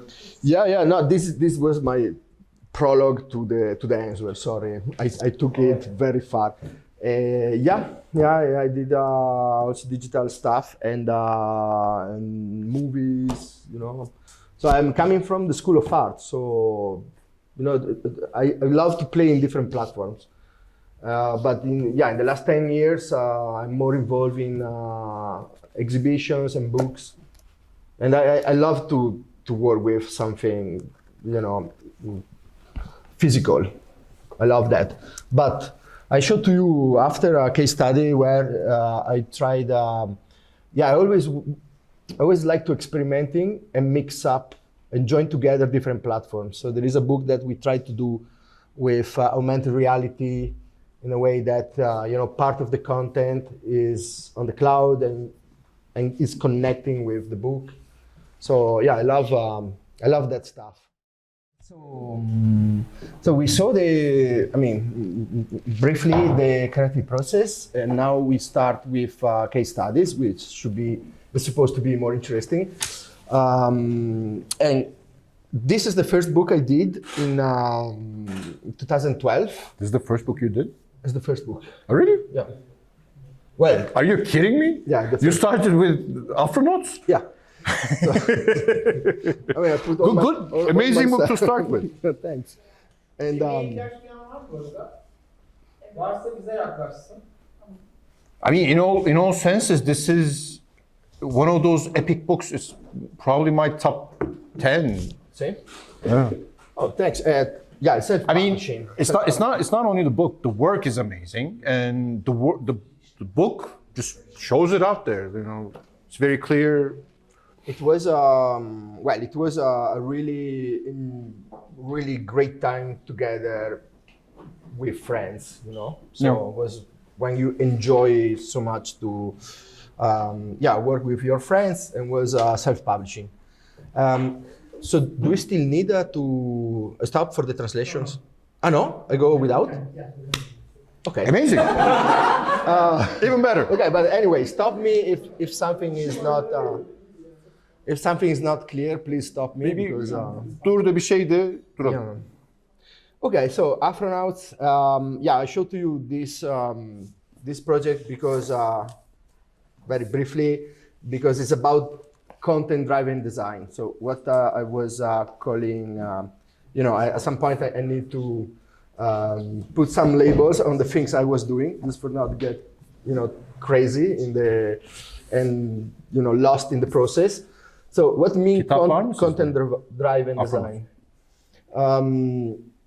So this is actually what I did in the first book and what I'm doing when I'm art directing the books or the projects.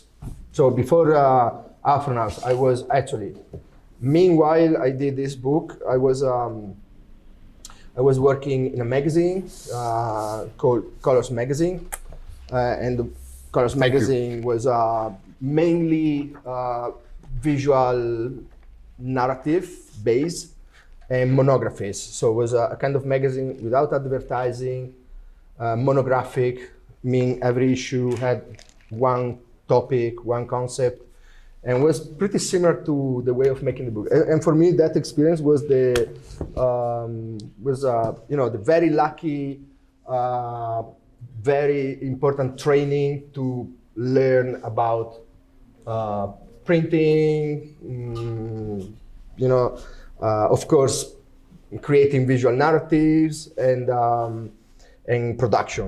So that was the part of my 3 years of my life that I used to learning so much. It was a very influential magazine on photography as well. I mean, I remember having very early issues from late 80s, 90s. Yeah. My father used to be a subscriber, and I would get them. And It was very important because it was one of the first magazines that were purely based on photography, and was monographic, which is mean that was not fragmented in different stories, but was one concept behind everything. like one issue would be titled "Rich," and inside you would have photos depicting what rich is. Like I remember that issue. For example, the last time I saw it was 90s, and I remember seeing this golden toilet, for example. Yeah. So it came when was no internet, and the pictures and the stories were shocking because we're coming from the farthest places in the world. And I remember before to join their direction in 2012, Color started in 91, so it was already 20 years. And I remember when I was a teenager, it was shocking to find, in the, not in the bookstore, but, was a quarter monthly magazine. And was already, the cover was shocking, also the content. So it was I was a fan of that. So then the life drive me to, without any plan, to find myself doing that direction there. And it was very important for my experience. And also I was very lucky, of course. And then what I did with that experience was starting with this book, trying to translating the way how we work all together, people from different countries, different experience, in a creative process.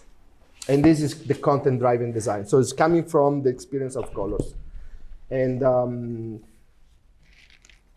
basically, Colors was working in a team of 12 people in the office in Italy at that time, and other 35 collaborators around the world, like journalists, photographers, writers. And our team in Italy was divided by designers, illustrators, photographers, writers, and everybody was sitting around the same table and playing with the ideas.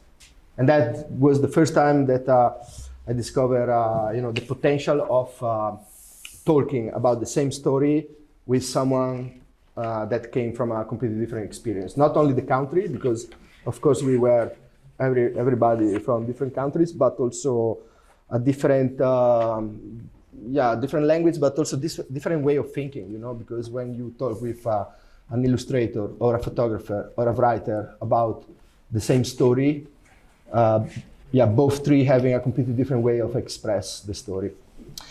So, for closing this this prologue, I try to keep that experience to also, doing in the same way, in the same open way, the books.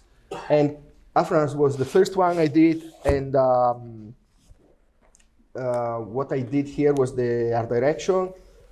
And for explain the experience in one slide, this is what basically happened. Of course, we met, as I showed to you before, at the beginning of the process. I met the author, the artist involved, all the team, and I need to know about the story. So the story of this project is great because it's great for me because I love dystopic and surrealist stories. And so it was very easy for me to get engaged in the process. And basically is the sliding door of the space age in the 60s, where the artist realized through the pictures the utopic idea of an African country creating its proper space agency and conquer the moon. So that was the plot. Was it an African country or was it Africa? Zambia. Ah, it was Zambia. Yeah, you're right. So this is why the book is called Afronauts. And another great thing that engaged me so much in the story is that the first part of the story is true, because in Zambia in the 60s, the artist found this small story of a professor, a teacher, that wanted to create a space agency, and he was trying to building this thing, and until he asked to the United Nations the budget, the money for creating the thing. So it was a real idea, and of course then United Nations say no, and the story get encapsulated in that, froze in that part of the time. So the artist got the first part of the story and create a parallel universe, the sliding door where that thing happened. So that is the story. This first column are the pictures she made, great pictures of these African people dressed by astronauts. And astronauts. And the part that you see in the bottom are, different kind of drawings, collage, fake documents, fake letters to recreate the story. Then that is the part called original content. That what we did together is a visual research, like I show you in the first part of the talk. So the column in the middle is just a short selection of images that we found in the archives, in internet, and ideas that we wanted to, develop for the book. And in the column on the right, that is the final book. So you can see there is a progression. So there are the material that the artists create, research we did together, and then we recreate part of the content for the final book. Here again, you can see in the top left corner, the first drawing she made, and then... Wow, she made that drawing?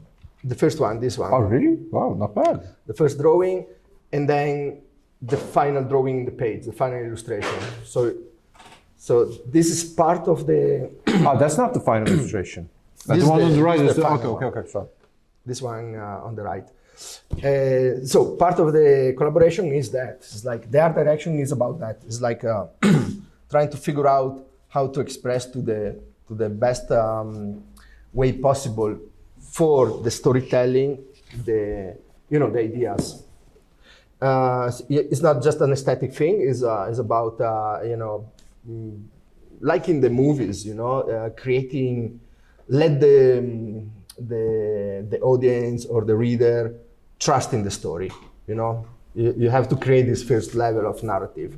Looks like a storyboard, but it looks like more like research than storyboard.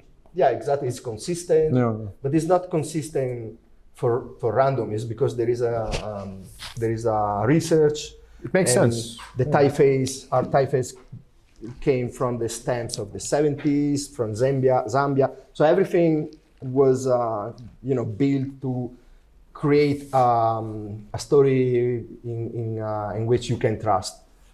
Then there are some sketches for the first idea of the sequence. This is the final cover. So it's like a It's like a notebook where inside you can find a lot of documents, a lot of different material. Even from the more weird, like weird collages of Martians in Africa. So there is a level that is extremely weird, extremely surreal, and level that is extremely realistic, even if it's not real. And well, we create the story in that way through the contrast between, the visual content. Bu var mı? Pontesity. This is the second book I did, Pontesity. That's the second book you did? Yeah. So this case study is about, it's different because the book was commissioned by a publishing house. So it was the first time I was working with a publishing house, Steidel, which is...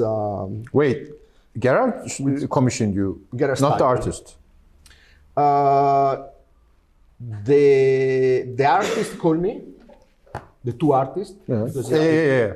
it's a team of two, and then they made the deal with Gerard Steidel. Wow. Well, actually, they first made the deal and then they called me because it was a long project. So this is it's a completely different project. It's Another amazing book. still Africa. Thank you. Still, still Africa, South Africa, and it's about a long story start in the 60s until nowadays. That is focused on one building. So it's, the protagonist of the story is this very big building in Johannesburg, if I remember well. It's a tower and was the, like happened in every country, was the expression social of the modernity of Africa, the future of Africa. So the But it was a social residency, right? It was for more poor people than, or was it the other way around? The first idea was to create a building that is, of course, is express the future, the near future modernity of Africa. Right. And in the building, of course, Afrikaners and Africans were separated. So still the all the troubles that have South Africa at that time, still, of course, until the 90s. And the building was expressing also that. But the long life of the building, changed. Was making the landmarks of what happened in the country. So this is why it was so important.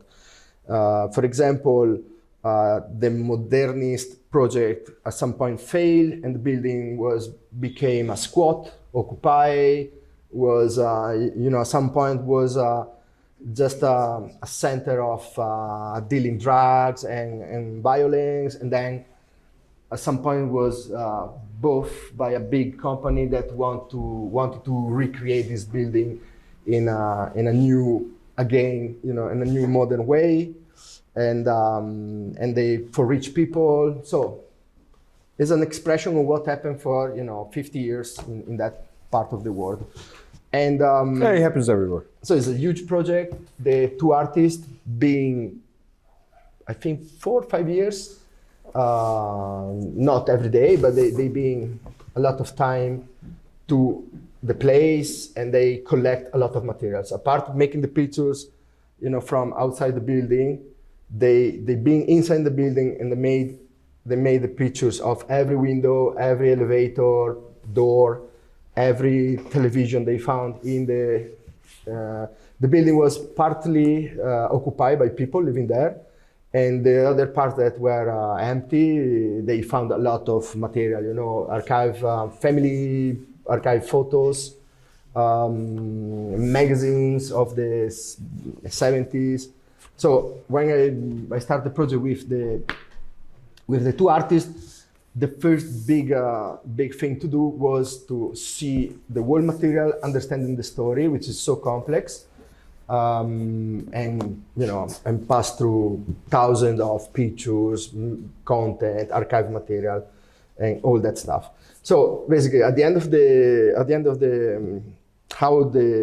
we create the structure of this story was the idea to having a main book, which is very vertical. So in some Tower. way remember, you know, this huge tower, a black book, which is inside in a box, and the box is the first image you see. The box is very simple. It's gray cardboard printed in black, and It's stapled on the corners. yeah, and it's very cheap, you know. But it's remembering that kind of architecture archive boxes Also, of the 60s. for it's a very example. technical material. So in many ways, it feels like Yeah. concrete. It feels Yeah, like exactly. it's like an architecture material when you touch it as well. you know? Yeah. That was the purpose. Yeah. Like to have something that could remember, you know, not only the studio that designed Yeah. but the beginning of the story of the building, basically. So the projects, the archive, and then when you open the box, inside you have a big book which is black, and I think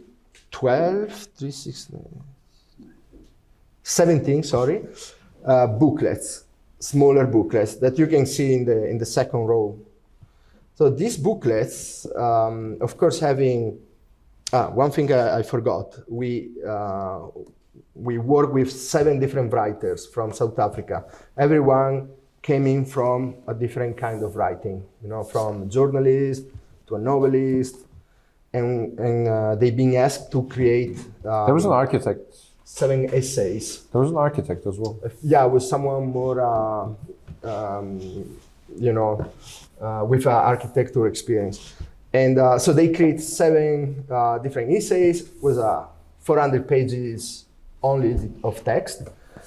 And the idea was, okay, how we put all this thing together in a way that we can, you know, give to the reader a big story, but without, you know, driving the reader to read in just one way, because the story is too complex and it's too, you know, and doesn't have any clear, you know, ending. It's like depending of who you are in this country, and you have a completely different idea of what happened in that part of the city.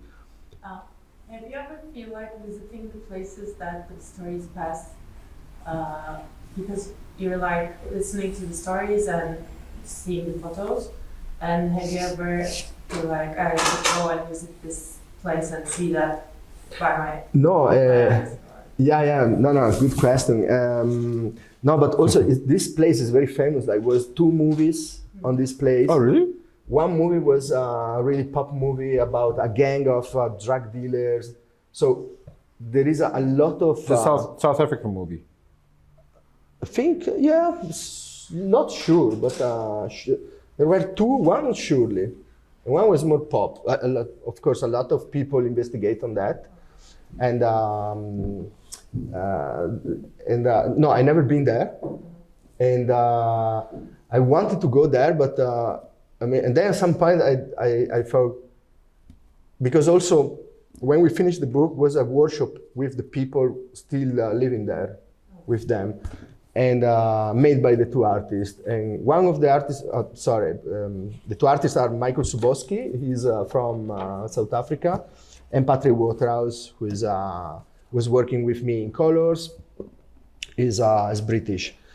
And no, at some point I could go there. I decided to not go because it was better to not, you know, I wanted to take this distance for still, you know, imagining the stories from what was right by the other, what was, and I decided, okay, maybe let's finish the book. Maybe I go at some point, you know, to see. But it was already a lot. Do you think it would affect your judgment as well? Yeah. I doesn't want to be too, to have my point of view. You know, I want just to still play in an open way, like everybody. Have the same level of importance of description and voice here, you know? Like, it's not because one is more expert in architecture that have to have a more importance in the storytelling. And the big part of the storytelling is visual and is made by, so is the tower talking by itself. And also all the content found there. because there are a lot of pictures of people that disappeared, that was living there. So there is also this melancholia, you know, a huge part of missing the, you know, the protagonist. And so at the end, our idea, I don't know if it's, I mean, were many different ways to put together the book, but the way we decided was to divide it in a main book, which have only pictures and it's only visual narrative. So it's still open to, you know, to your personal translation as a reader. But in many points of the storytelling, there is a picture on top of another picture. So there is a part of the main picture that is lost. And for example, is this in the center. So this image in the center, you can see this is the inside of this huge tower. And there is a newspaper instead of the rest of the picture. And what happened? In the 17 booklets, there is one piece that is the missed piece of the picture. So it's this one. Let's see if I can zoom. So you can see this one. That is the part of the picture that is missing there. And nothing is explained inside the book. But when you start you open the box, take time because it's a lot of stuff. And you start to reading, suddenly you start to find the connections, you know? So you start to find that, okay, this picture is matching, this part of the picture is the one missing side. So you can see also here, this is more clear. So that is the cover of the booklet. When you put on top of the picture, you complete the picture, and inside there is a content which is related to that part of the book, but not in a, you're not drive like, you know, watching 2 hours of movie where, you know, something start and something ending, and you just, you know, you're passive because you're just... It's not linear. It's not linear, exactly. So that was the idea of the structure. Then, another study case, the new colonist, multi-platform storytelling. Okay, so at some point I met this great Mexican artist. She was living in London at that time. And well, everything started in a workshop we had in London, I think.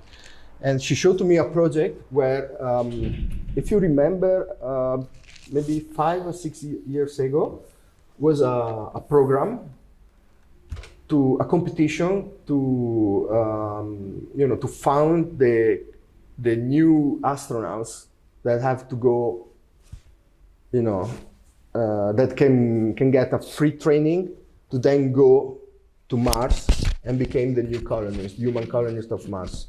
So it was an international program. Everybody could apply.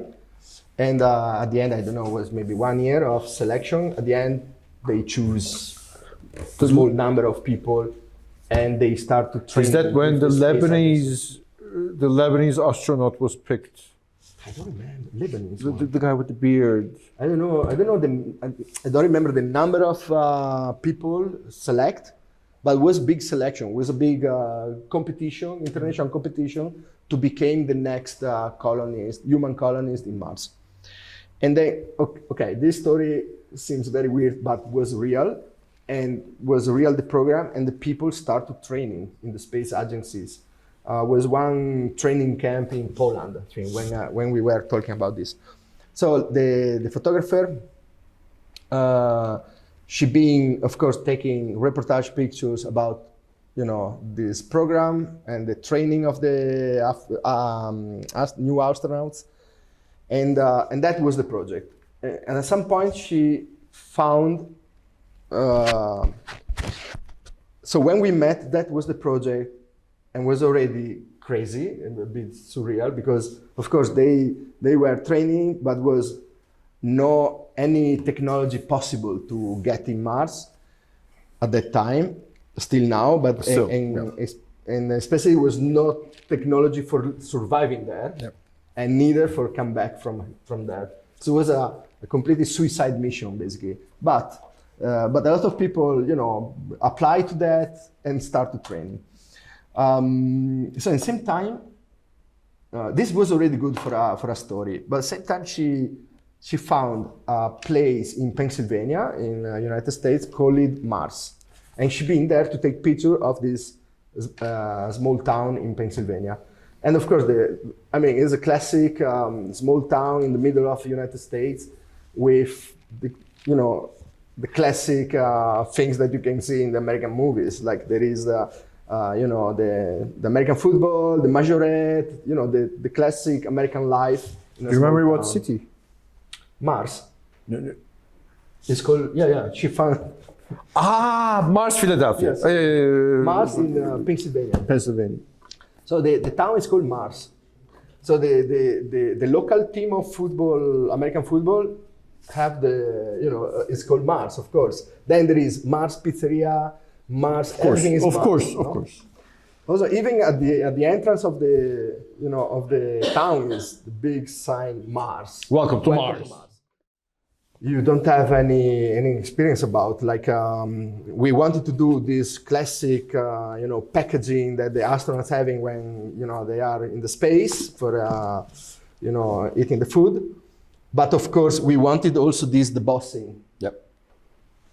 So this drawing of the orbits, and but how that can work? I mean, is a debossing on the cover. This is a classic cover, deboss. And now it's becoming next page. Yeah. So the idea was, let's debossing the cover without any color, and that are the orbits. And then let's put a small red point. That's the cover? Yeah, this black one is the cover. This is the real cover of the book. And then we put the red point of Mars on the orbit. Yeah. And that is the title, The New Colonist. So when we did that, the other problem was, what's the one there? Which one? This one. Oh, this is the package. This is the envelope, and what's that? This is the package. This is the package with a metal paper. Isn't this the package? Yeah, this is the paper. Okay, what is that?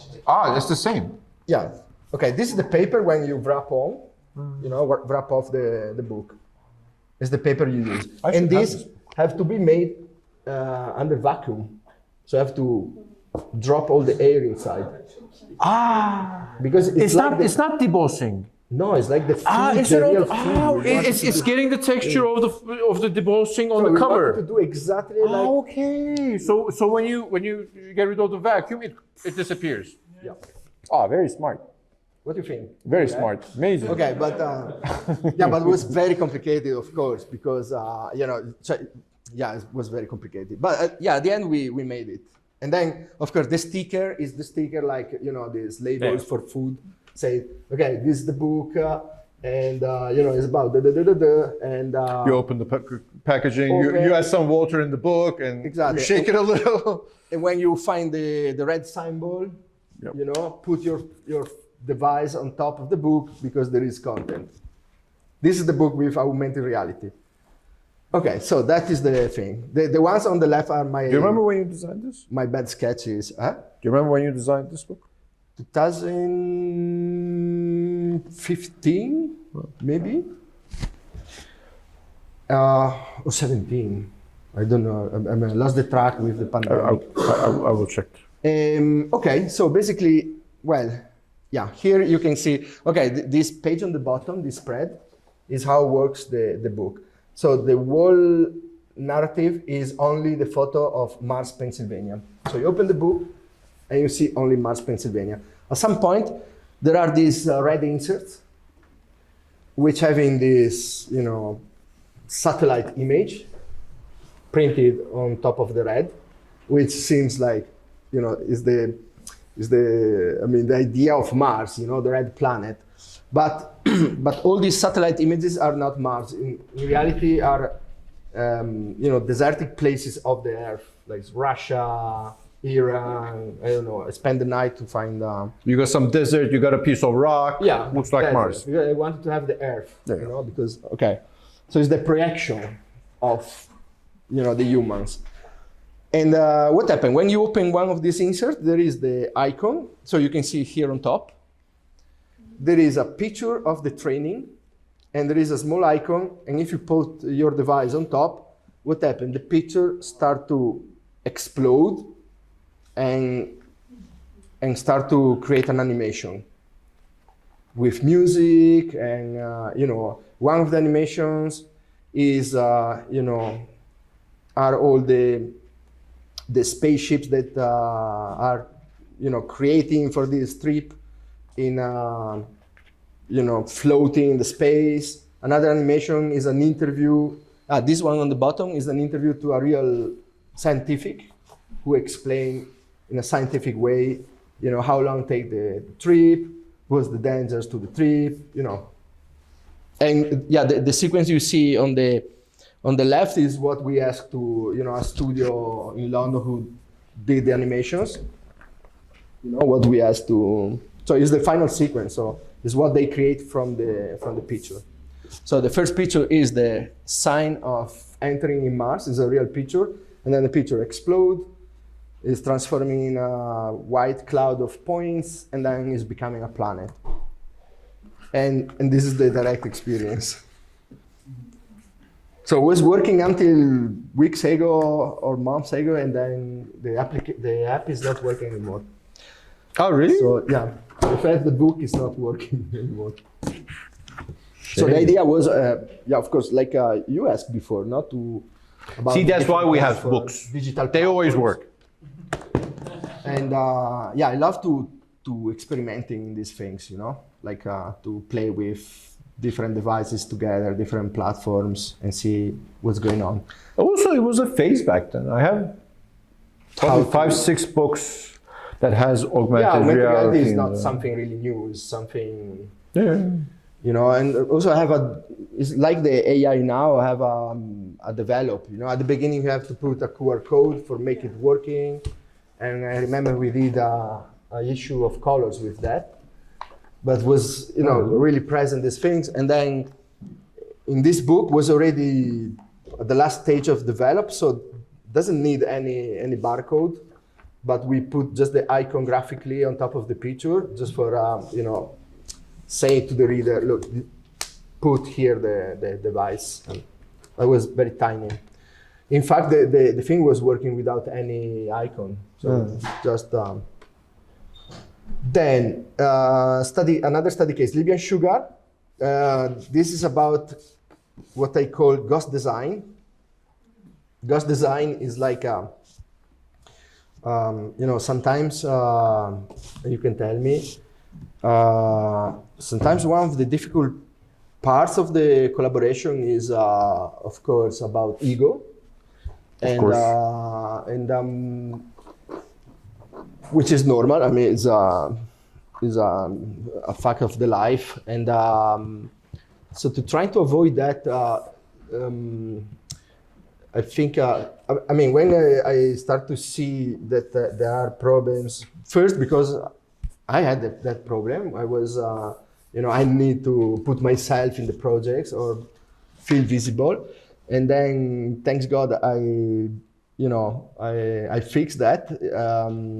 When I started to work with big teams of people, I understood that was much more important to, put your ideas on the table and, and let everybody discuss it and maybe change your idea.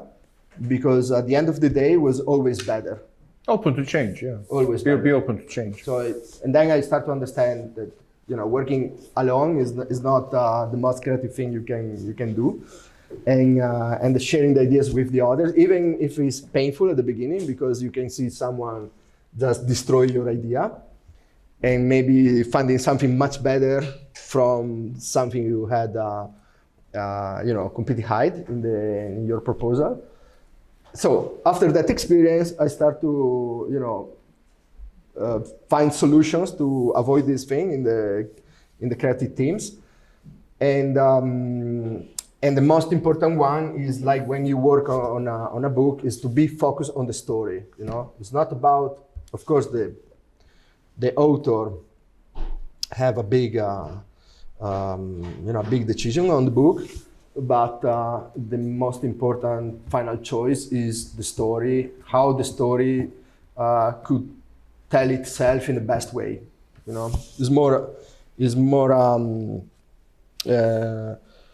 than just showing a catalog of the best photos you have, or if you are a designer, showing the best way of typesetting fonts, because of course everybody is happy to show how good they are. So sometimes you need to have a bad typesetting. Sometimes you need to not put the best photo. But in the end, it makes better sense. I always say mainly to photographers, that don't look at your graphic designer, your book designer, your photo book designer, or your printer as your enemy. We're there, but we're not serving you as a photographer. I don't care about the photographer. Like, we're serving the book. Like, what does the body of work want? Yeah. What does the book want to have? So sometimes you might need to get rid of some amazing photos because it just doesn't fit inside the book. Yeah, otherwise just a catalog. Yeah, exactly. So it's a different thing. Okay, so this project is a good example in that, because my design experience was to just make the book that has easier readable, could be, and also made the book really simple, because the content is already so much strong, and was basically a working regress, just trying to avoid embellishment and just make the book in the way that the reader can be so much engaged without any distractions. Basically, drop the distractions. Basically, so the story is a personal story. Libyan Sugar is about a journey of at that time magnum world photographer, a very young one, Michael Brown. First step, of course, he told me all the story. Is he being in the war in Libya a long time. He got injured, friends of him died, and so for him was not easy to tell the story, to process in the way of putting everything in the page. So this book has many great things. The project before the book have many great things. First, that is the first war photography story and book made with an iPhone, because in the first days the author broke the camera and had to find a way to, or back home, or find the faster way to make the pictures. And also is a personal journey. So the pictures are the big part of the narrative, but the texts are very important, because the texts are personal text, diary pages, text message between the author and the friends, with the family, emails. So it's a constantly communication between someone who finds yourself for a work, for a job, in a war zone for the first time in his life, and communicate that to people that is in his country is living a completely different time, and that is the tension that you can feel in the text. So the first thing was how to put this together without You mean the text with the photography? Yeah, how to put all together the different text, because we wanted to keep the shape of the SMS. The phone messages, we want to keep the shape of the emails. So basically the first idea was, okay, let's keep exactly the email structure and also the text without editing, with all the mistakes. So just copy the email and put in the page, because this is what he wrote when he was in that moment. And the SMS text, phone text, which you can see in the small vertical column. So the email have a different, typesetting. Then our page of the journey he was writing, and we need to make everything consistent, so for not distracting the view from the picture. So what we did was giving a blue color to everything that is text, and same font, same size, everything. But the only thing changed was the shape of the thing, because the font messages, of course, are smaller and vertical. The mails having the structure, that everybody know, and so that was okay. Make safe that part, and then of course you can see the first row is the another important thing. I entered in the project after the book was already almost done from the publisher, and then my job here was to trying to making better the not the book, sorry, the layout was done, but the author was not really convinced. Then he called me and we put together in the layout in a different way. So that's why you're the ghost designer. No, it's ghost design because there is no design actually. Okay. If you open the book, you can't see any fancy, typeface or design. There is nothing like that. It's very simple. But yeah, I could be also ghost design because that. But so basically, the first row is the old size of the pages, size of the images, and you can see the difference. What I did was to find a better and more balanced proportion between the size of the image. So you can see on this column the image on the bottom is bigger, so you can see better the work he made, but the margins and the proportions are more balanced between picture, text, and page size. And also, on the left column you can see the previous grid and the final grid. So everything is easier to read. It's not distracting. The pictures are bigger, and this is why the ghost design. This is looks very simple in the end, but there is a lot of work, to find the perfect proportions, the margins, and everything. Not only for one page, but all the pages need consistency. So same size of the pictures. When you have two pictures, in proportion with the grid, the previous grid. So that is this is the big how it's called. We call this. It's a big book. Yeah, it's more than 400 pages. The content is amazing because, of course, it's his personal story, but also are very dramatic photos. I mean, it's a war story. It's you have faces of the people died and burned, and dead bodies are all around. But in the same time, you have the photos he received from the mother having a barbecue. So it's this big contrast. This is it's called technically flat plan when you see all the pages of the book. Not a lot of people do this. No. You do it because you come from magazines. They have a better life. Yeah. But you come from magazines. Like magazines always do this to place ads and everything. Yeah. This is okay. We print the book in China. I couldn't go there, and this was our conversation between me in Barcelona and the author in China about the printing. So he was showing to me the varnish. This is the spine of the book, the foil. Yeah, what do you think? Better glossy, better matte? So it was my over the night in Barcelona. So okay, I would like to show to you, a few more study cases, and then the last one is the book we made together with artist like Avril. We have all the books here. So then after, if you want to ask something more specific, we have. Let's do these fast because you need to go over these as well. Like you did bring these for us, but why did you pick these? That was the talk, right? Yeah. Okay. That's the gist of the talk. Okay.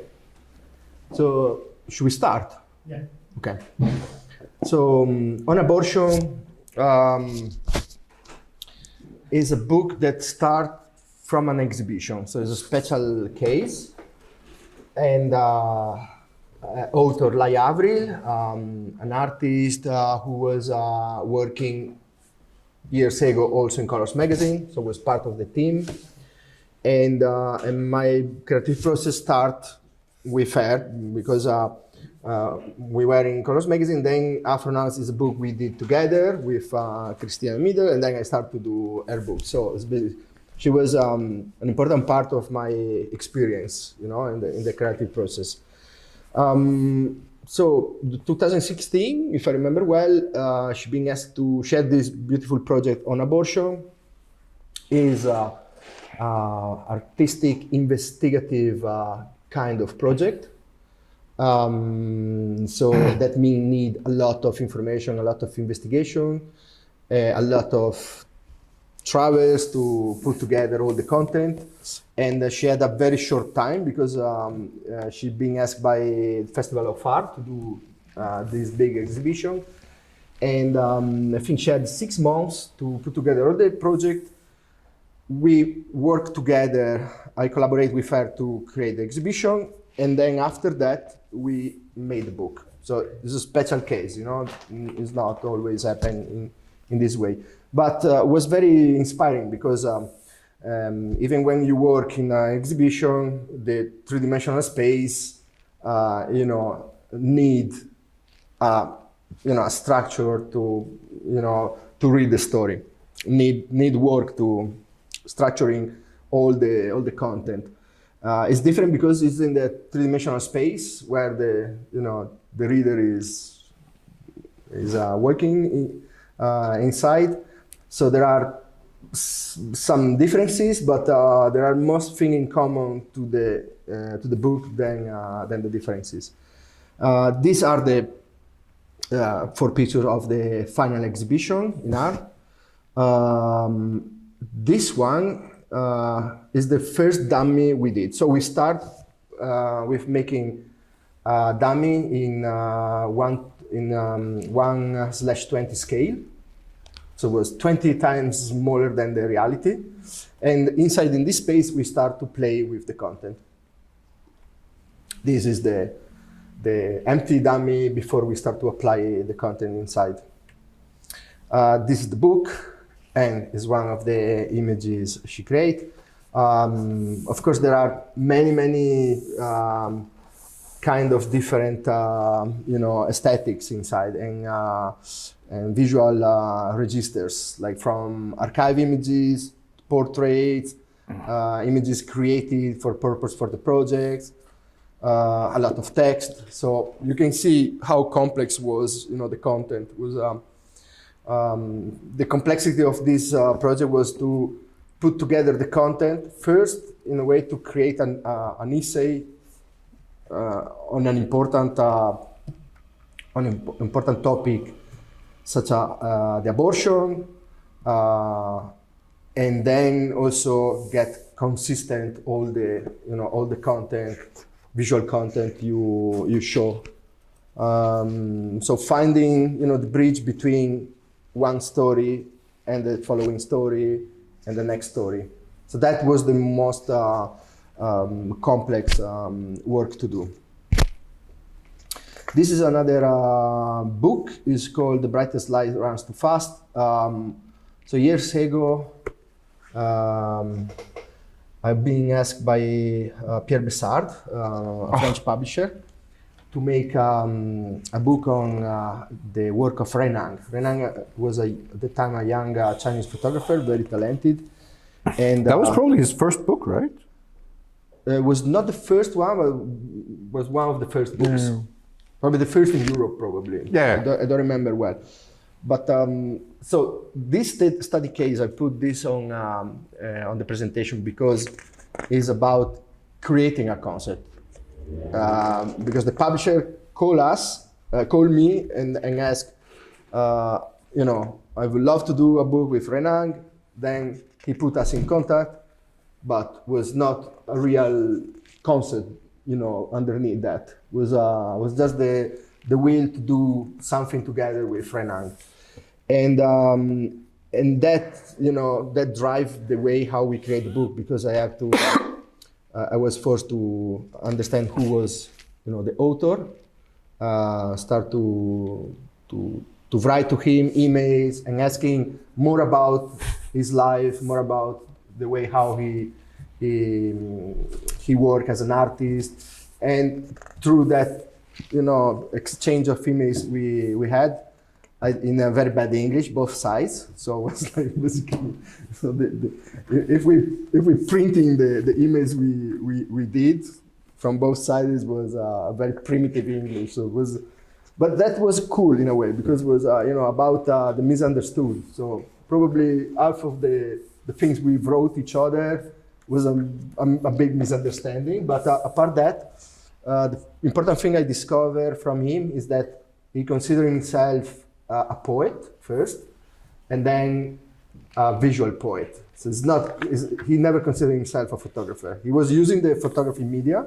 in a very good way, but first of all, he started to create the project from the poems he wrote. And I didn't know he was a poet. So after that, I asked him. Wait, he was a poet as well?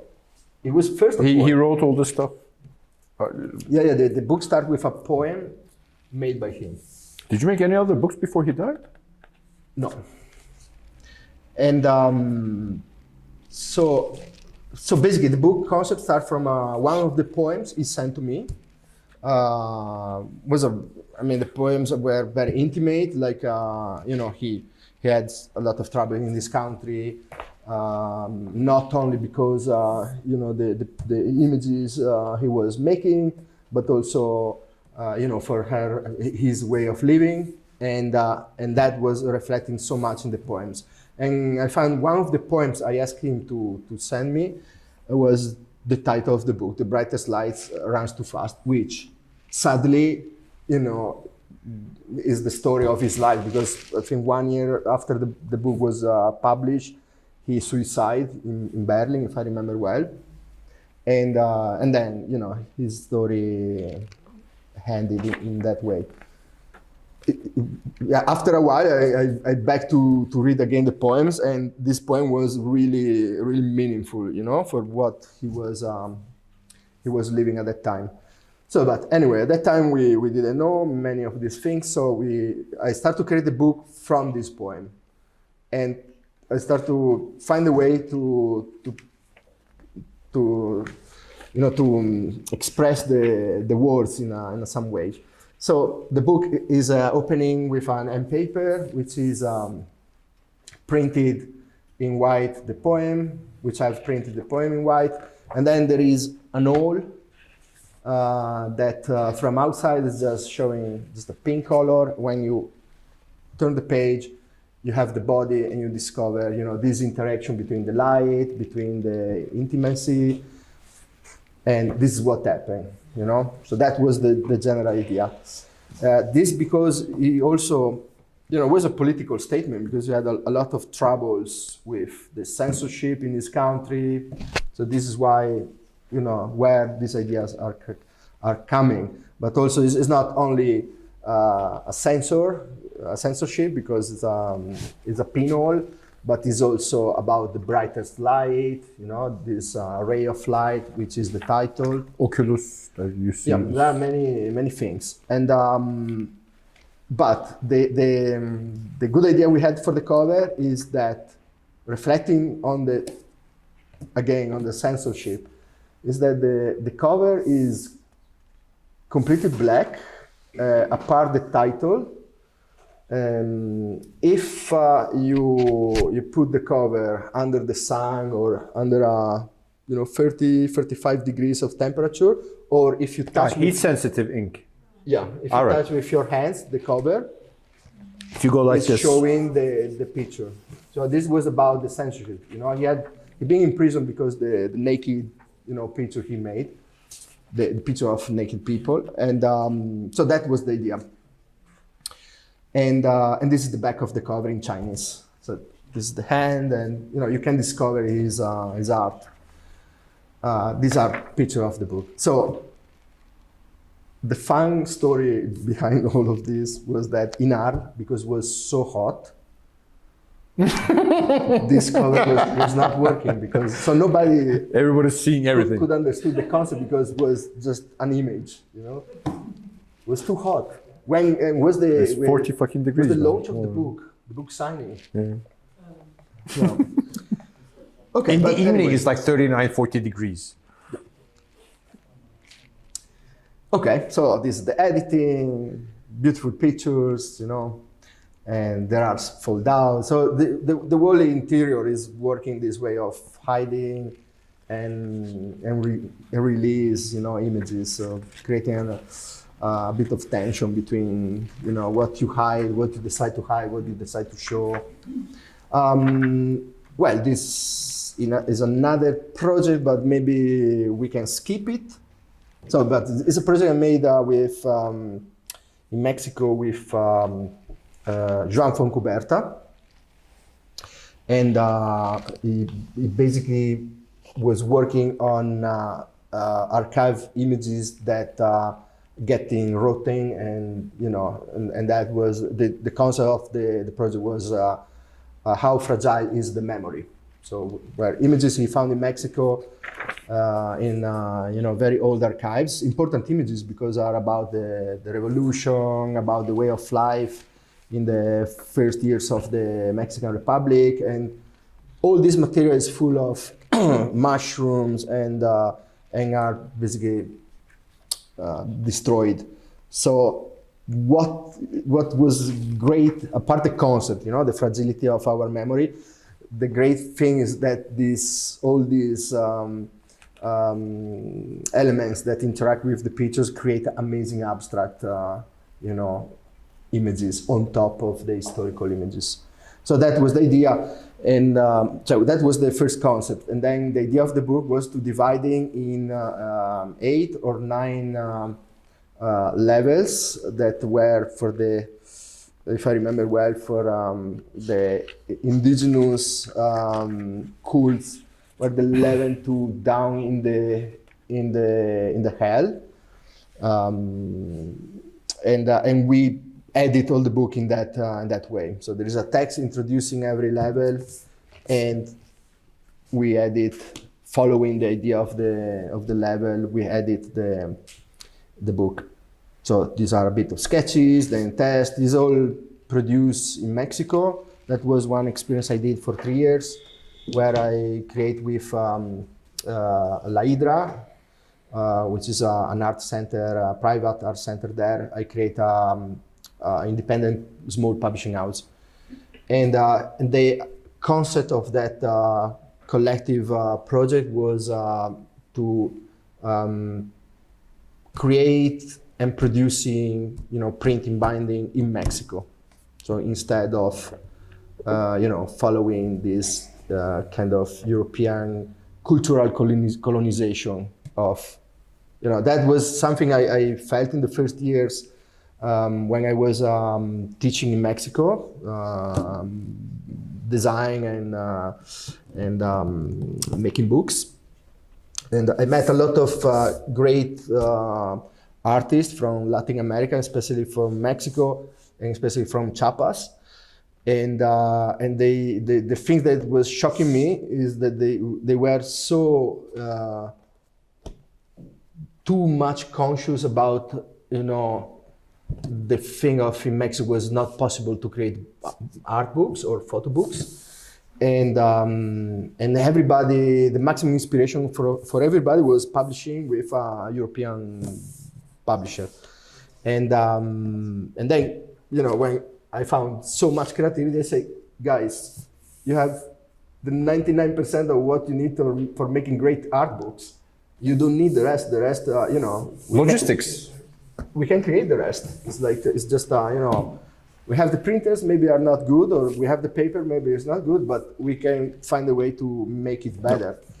And from that start, 3 years of work I did with with many people, and was one of my best experience, and also for them was so good because after the first year we published. This is another book.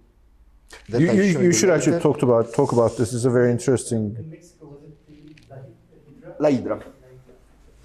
La Hydra have this 1 year incubator where they they basically teaching how to making books, and they call a lot of people, especially for Europe, and I was one of these people the first year, and then we create Inframundo, which was the independent publishing project that ran for 3 years, I think, and the purpose was to give the access, to publishing the books to all these great young talented people, and we made it. So we made first of all we made the few copies of everybody, call it the art edition. So everybody at the end learn how to printing, binding the book, designing the book, and I was making the art direction, the creative direction, but together with them. It was not something that I was dictating. It was okay, let's do it together. So in the credits, always the author was the participant of the workshop. Is that what you usually do? Because on all of Laya's books, it says designed by Laya and Ramon. Yeah, I mean, it's always a collaboration, No, I know it's always a collaboration, but you always... And sometimes it's more, it's the author have less experience, so the design couldn't be made in a collaboration. Yeah, no, I also couldn't think you could do these books as well without her help as well.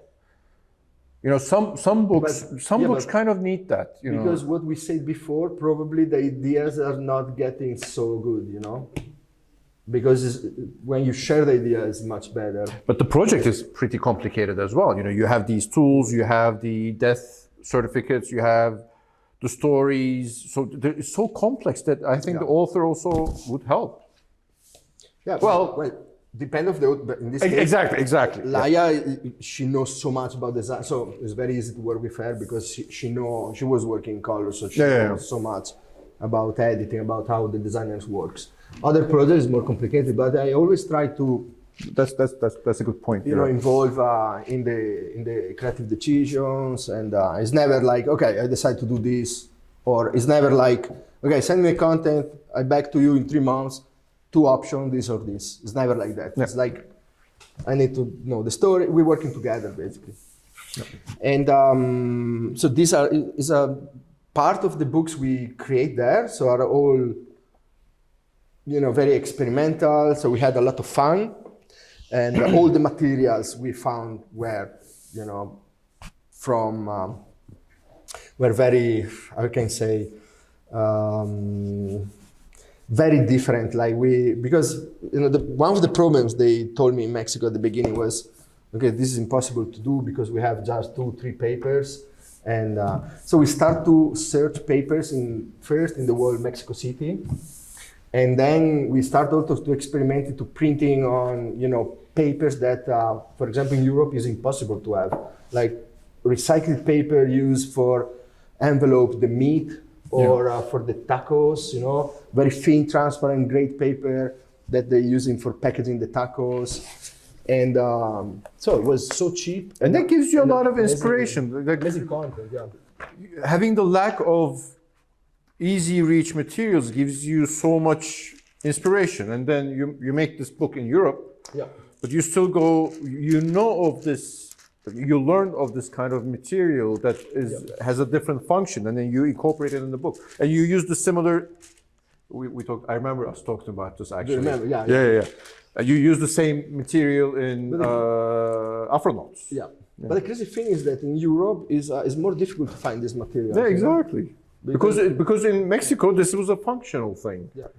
Here is a more aesthetic thing, and if you can find it, it's probably more expensive. Exactly. So, we had to spend a lot of time because we made 3 months of research for papers, printing, and then we start to do the books in-house, where digital print, laser and inkjet, and we did for every participant. It was 19 different artists the first 2 years. And we made for everyone several copies, like it was people having 40 copies, people having 15 copies. And with all that stuff, I used for my first time contacts in art, in Cosmos. And we got, There used to be Cosmos. thanks to the two guys of Cosmos, we got a big space there for showing the project. So that was the mission. When was this? 2018, I think, 18. And we showed that books that, you know, of course, everybody loved the richness, and the big compliments were how that books in comparison with, you know, the rest of the photo book scene seems really alive, you know. Having a lot of mistakes, you know, it was no one of these books was perfect. They're rough. They rough, they alive, you know. That was the best compliment. So, and that was great. So then after that, same year, one of these, I tell you this story because to me it was, I mean, I'm very proud about what we did together. Because This is actually a good story for us here. I mean, we were just talking to a couple of people, like in Turkey, photographers have to deal with mainly dummies rather than actually making a producible or production book. There's so many, like if you compare percentages, maybe there's 1,000 dummies made in 1 year in Turkey, but only like 5 books, which is completely different when you go west. Yeah, for example. Mutlaka İdrar'la iletişime geçelim ve bir model olarak onu buraya da onlarla bir şekilde... Benzer şeyler yapılıyor yani bazen yapılıyor bazen yapılmıyor. Mesela İstanbul'da çok iyi Mimar Sinan'da bir ara form iyi yaptı. Yapılabildiği zaman yapılıyor. Çok iyi adamlar getirdiler abi. Bruno Cheskel de geldi. Remy ile şey de geldi RVB'den. Ne bileyim Akinacılar. Ha? Olur mu canım öyle şey? Siz kaç senedir kalsınız abi? Kaç sene oldu sizin? Ciddi misin? Ben farkında değilim çünkü. Ama yani yapıldı ve de çok da iyi işler çıktı. Mesela ben hep onu konuşuyorum. Mesela bu pandemiden beri çok değişti. Pandemiden önce haftada bir, 2 haftada bir fotoğrafçı, genç fotoğrafçı ya maket üretmek için ya da maketiyle gelirdi böyle. Bu ne olabilir? Bu kitap olmalı mı? Bir yayıncıyla konuşmalı mıyım falan filan diye. Ardı arkası kesildi. Haklı. Yani lazım. O bence Türkiye'deki ekosistemin eksik bir parçası. Yani making dummies is so important for photographers in Turkey. May it be Ankara or Istanbul. Because that's mainly the biggest medium in printed matter that they showcase their work. There are also, I agree, there are also hybrid systems, you know. So for example, so these ones are the offset edition. So 11 of them after, you know, the year after. How many books you made dummies? And we made 19. So 11 turned to offset. Yeah, all the artists, 19 artists. Everybody made his well, it was not a dummy because it was so good made. They use it as artist edition. Basically, Idra made the incubator of 9 months. Was Bruno also coming? Was many people? No, I know. Kessel, no, what's it called? Eric Kessel. So Eric Kessel was there. Different experience. And then Kramer, the Dutch guys. Tabii. Yeah, and then en önemlileri Turn, Yumigoto, they were there. Yeah, everybody coming with different experience. So that was good. But Tabii. But what I found at the end of the year, first experience, was good to get people coming, but were also people that doesn't have any experience of making the book. So at the end, the participants, nobody made the book. It was just a series of talks. Yeah. You know, was cool. That's also but it was not productive at the end. And then everybody was waiting to. So the idea, the first year was the best book of the year of the workshop is going to be published by an European publisher. So what's this form of cultural colonialism? You know? Yeah, that's also again coming back to Europe. One way or another, Europe gets in there. Yeah, well, to me, it seems very unbalanced because it's a fact of life. It's not win-win. It's like the only one who wins is the European publisher because they are so good and creative artists. So it's actually have to be the other way around, no? So this is why at the end of that, at the beginning of the second year, I suggest to the director Olaidra, let's do the books here, no? And not just giving for free our creativity and ideas. Let's accomplish it. Yeah. So that was the idea. At the end of the second year, we did the art editions, not dummy. So proper books printed in digital, but binding exactly What we call today super dummies. exactly. But what I did, I put my experience with the printers for making that art edition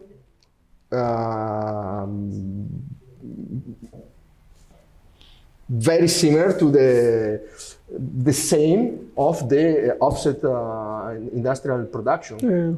So in terms of binding, sizes, everything was made became after the art edition 2,000 copies, 1,000 copies of Booklebi biliyorsun. offset.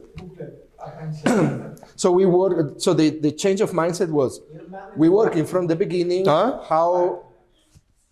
Sorry. Ben de birkaç bir şey görsem bayağı süper damiler yapabiliyoruz. We had this thing called Book Lab, initiated by a photography gallerist, Kerim Can Okay, the photo book designer, and Frederick Lesmy from the Photo Book Museum now. Yeah. And I remember them coming to the printing house on a Friday and us not sleeping and working 24/7 until Tuesday, I think, and getting 15 or 16 different dummies, 20 copies of each made in those 3 days. And many of the artists were there, and we were working, we were like, we have an indigo, so we were trying this paper to print this. If it wouldn't work, okay, let's switch paper, let's do this. Okay, shall we do the cover like this or like this? So like they designed the books before in the book lab, then they came for another workshop at the printing house then where we made all the dummies, actually the physical dummies. The production. I'll tell you, those photographers as well, they're so thankful. They were so happy because that's when you get engaged and when you really understand how these things happen. After that, any of those photographers would make a book. They know so much about it already. It's so helpful for their career as well. It's sharing the acknowledgement basically. Yeah, exactly. The way how to do the things. It was one of the best time of my life. But Mexico also have a huge story of editorial projects and art. So it was not complicated to find people who wanted to enjoy the project, help us. There was a lot of people, not only the artists helping. Binders, artists say, okay, let's do. So we got a printer for free from the Epson. So it was a lot of good vibes going on. And this happened in July. Then in November, we had one of these books, artists were shortlisted in Aperture Paris Photo with one of these art books we've made. Oh, really? And then after that in Foto España were 7 or 8 of the artists shortlisted in Foto España.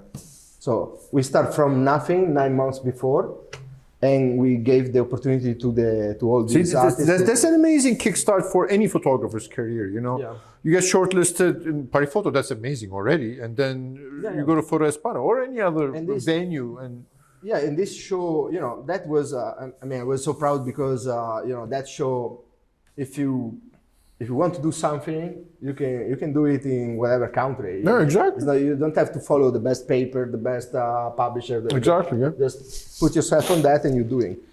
And thanks for this book contest because, also, you need to find, Aperture always. Were supporting emergent photographers. But again, they were doing actually produced published books. Yeah. Whereas we used to have more dummy awards. What was that guy's more, name? but not too much because otherwise. No, but there was a couple of more Skinner books. Milo, he used to do a dummy book award. There was something else in Hungary. There was something else in Lithuania. No, there are also a no one. And that was the project. And özür. Saat çok geç oldu ama biz bayağı artık sanki bir barda bu muhabbetle devam ediyormuşuz gibi devam etmek istiyorum ben de. O yüzden Ne değişecek yani? uzatabiliyorum rahat rahat. Hani artık İstiyorsanız kalkar gideriz yani. zamanla ilgili bir sınırımız olmadığını düşünüyorum. Şeyi sormak istiyorum. Yani Bu herifi buradan cimdiklemeye gerek kalmadı yani. yani Meksika ve Türkiye arasında o kadar benzer bir şey var ki işte böyle bir Amerika'nın He's saying the same thing about the closeness about Turkey and Mexico. Avrupa'ya yakınlığımız. Bizim neye Avrupa'ya yakınız mı? Biz Avrupa'yla ne alakamız var bizim? Sınırsız. Biz Amerika'yız, küçük Amerika'yız burada yani. Fiziksel olarak ama böyle bir şey olarak biz mesela bir nasıl o tarafa Ramon geldiğinden beri aynı şeyi söylüyor. o tarafa övgülen bir Türkiye var Avrupa'ya. Meksika'da da işte daha Biz Amerika'ya öykünüyoruz ama yapma yine de biz oraya ama mesela gelir gelmez aynı şeyi söyledi bu. en yakında Avrupa'dan Amerika'ya sıçrayabiliriz ama hani bu Meksika'yla olan birliktelik bence ne o? Hani daha yakınında olan şeye benzemeyle ilgili. Gelir gelmez aynı şeyi söyledi. Bu arada biz Ramon'la ilk kez bu gelişinde yani sizin için geldiğinde vakit geçirebildik. Laya'nın kitabı için geldiğinde asansör açıldı ve Ramon'u ben gördüm ve Covid testim pozitif çıktı. Ben kendimi izole ettim. Kitabı böyle uzaktan bastık. İlk kez bu kadar vakit geçirdik. Biz geldiğinde şeyi söyledi. Uf ya çok benziyor Meksiko City'ye dedi İstanbul mesela. Ben de ona şeyi söyledim. Ya 96 yılında 14 yaşındayım. İlk kez Meksiko City'ye gitmiştim dil mil bir şey için. Ve aynı şeyi düşünmüştüm. Yani ben Los Angeles'a gittim işte dil okulu için orada senin gerek yok git gez falan dediler.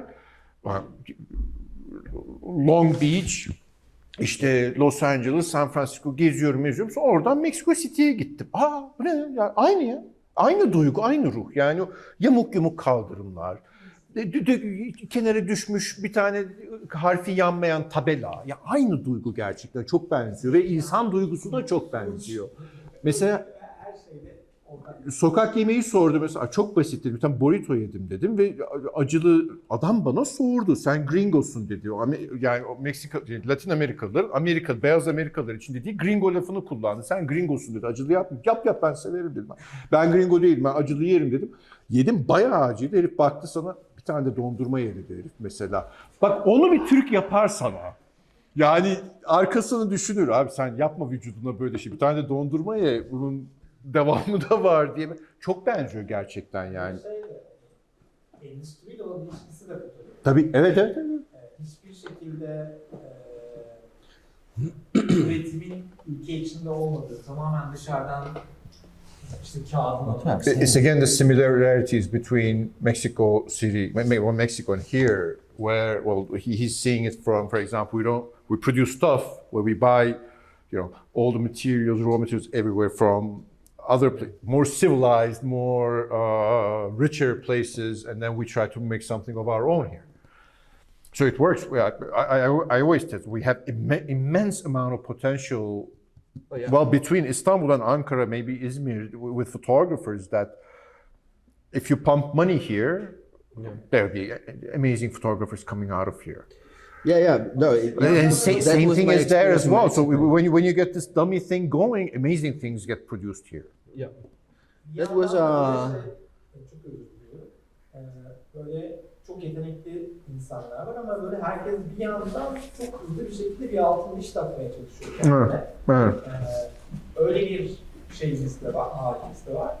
Ve işte mesela bu şey... Olamıyor işte. O mesela o olduğunda olamıyor. Mesela Meksika'da anlattığı şey o 50 kopya, 40 kopya, 20 kopya iş üretme, offset'e yaklaşma o kadar buraya benzer bir şey ki. Bir yandan da şöyle bir şey var. Hani 50 kopya bir iş ürettiğinde artık mesela Aliler bunu yapıyor ona göre. Ya da işte Cemre başkalarıyla bu işi yaptığında, çalıştığında benzer bir şey ama 50 kopya bir kitabı 2000 liraya satmaya başlıyor.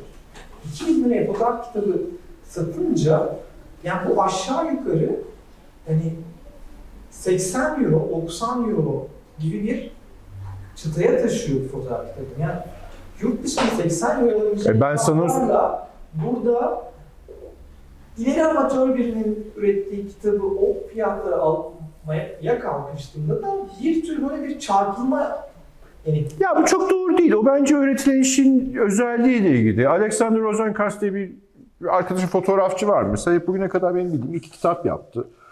Ve herif kitabın tanesini 250 euroya satıyor. 100 kopya üretiyor. Ve yani adam çıkar çıkmaz bitiyor. Adam çok bilindiğinden değil. Have you ever heard of the photographer Alexander Rosenkranz?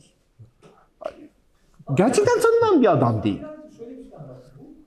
Mesela fotoğraf kitabı dediğimiz şey aslında fotoğrafın doğası gereği edisyonun sınırını biraz genişleten bir şey. İşte 1000 kopya, 2000 Tabii. kopya basabiliyor. Ama bir fotoğraf kitabını 50 kopyaya düşündüğünde, 15 kopyaya düşündüğünde bunun fiyatını böyle yukarı taşıdığında... Abi burada ben sana bir şey söyleyeyim. Fiyatın bence hiçbir önemi yok.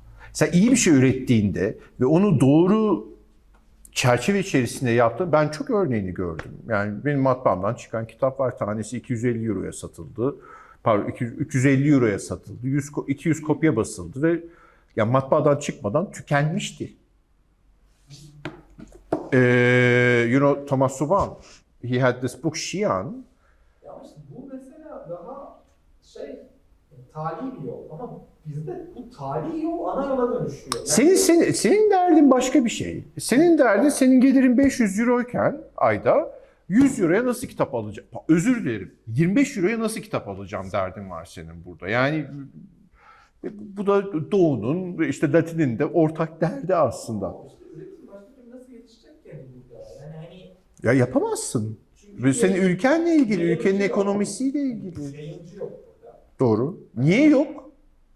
Yok çünkü yaşayamaz. Çünkü Aynen öyle. Anlamı yok yani. Çünkü onu kendi kitabını yayınlayacak ekonomik bütçe yok.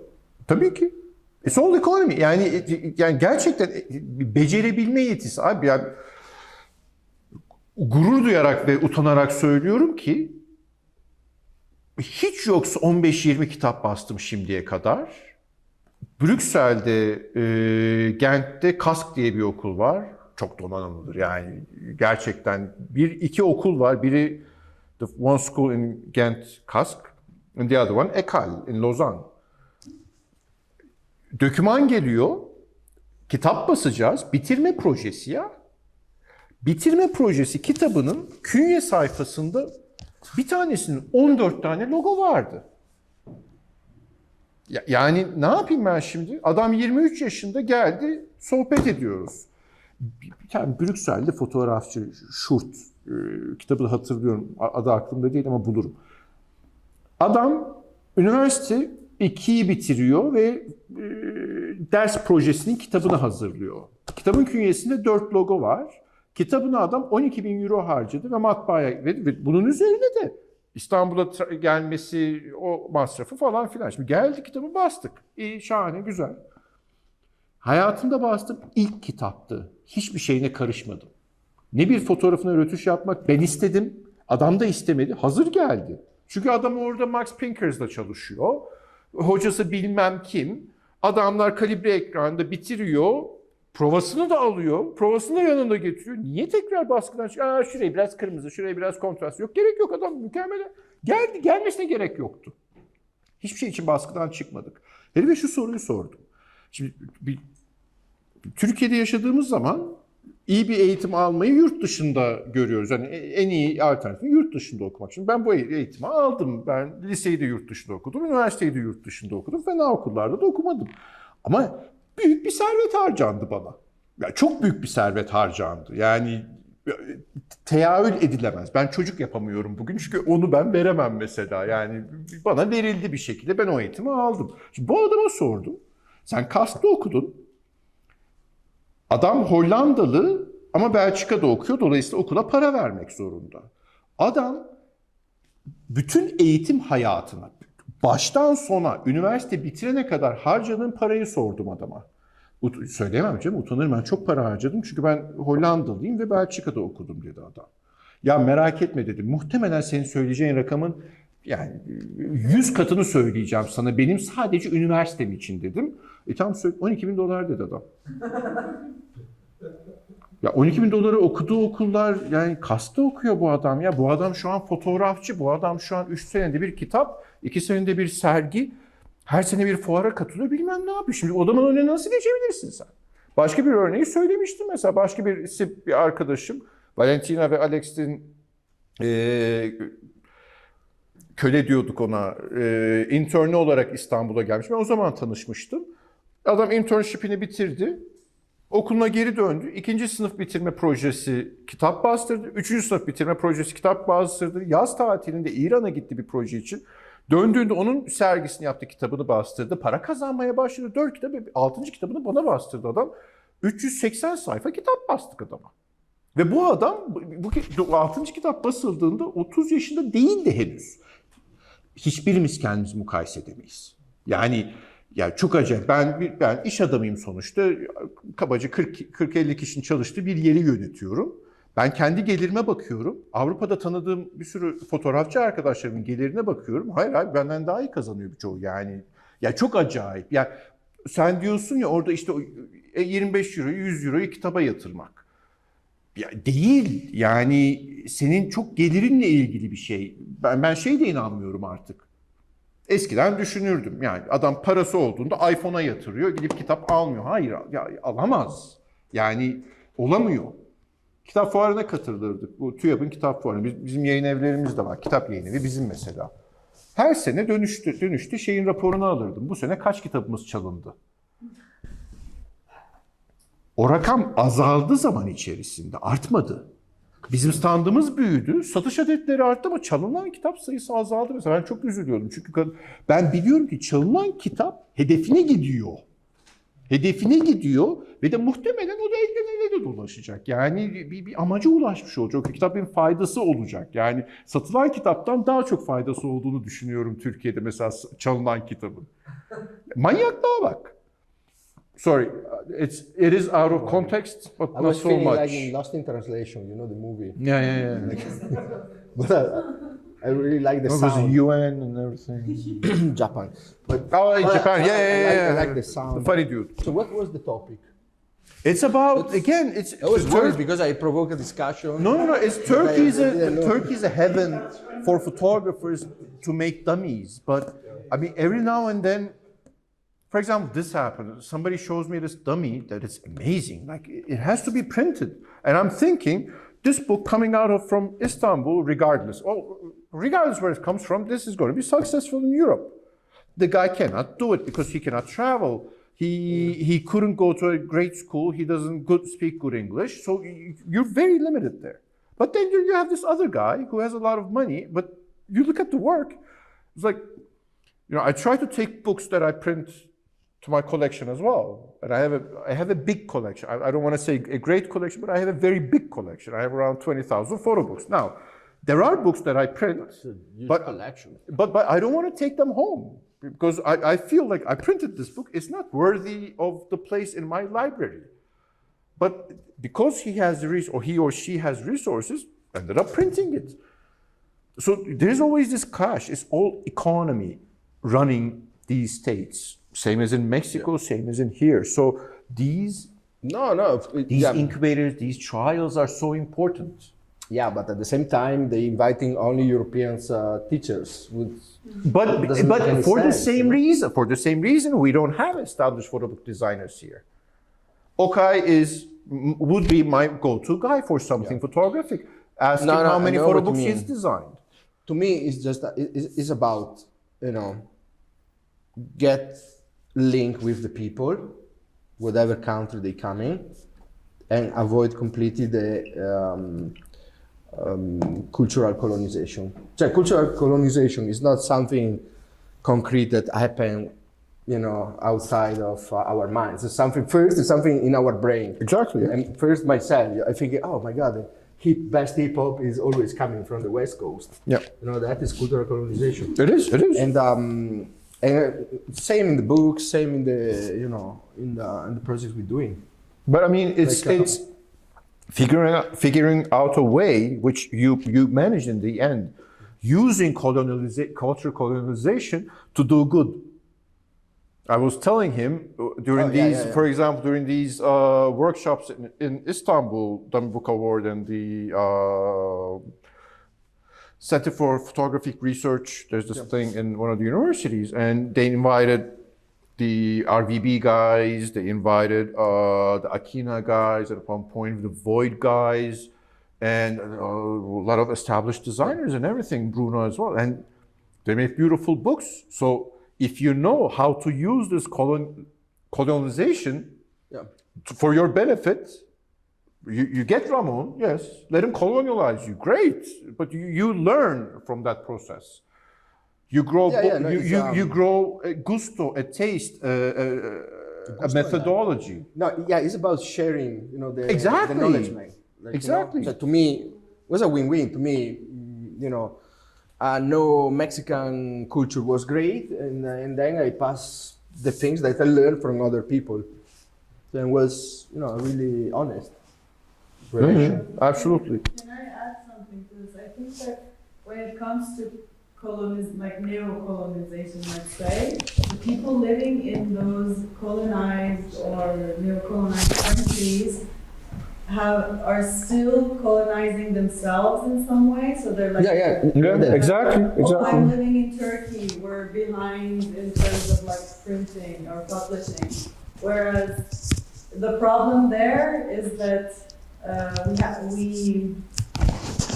we're implementing the same culture that has been forced upon us, let's say. Yeah. But then in Europe, it's advanced in terms of like Europeans are a bit more, not all of them, but some of them are humble, and they're like, okay, like for you, let's say, you are European, but you're like you have a connection with Mexico City, and you're like, okay, I'm going to teach, and I'm going to produce this in this country in a way that is more cheap. Yeah. I would say, I never say the word teaching, I would say I'm going to share. Yeah, exactly, like to share something like that. But when you look at the education in Turkey, or let's say I'm from Iran, in Iran, we're mostly looking at ourselves and like humiliating ourselves in terms of like, oh no, we can't do this. And the weird thing is, Iran and Turkey both have the book culture in their bloods. Oh yeah. I mean, we like these.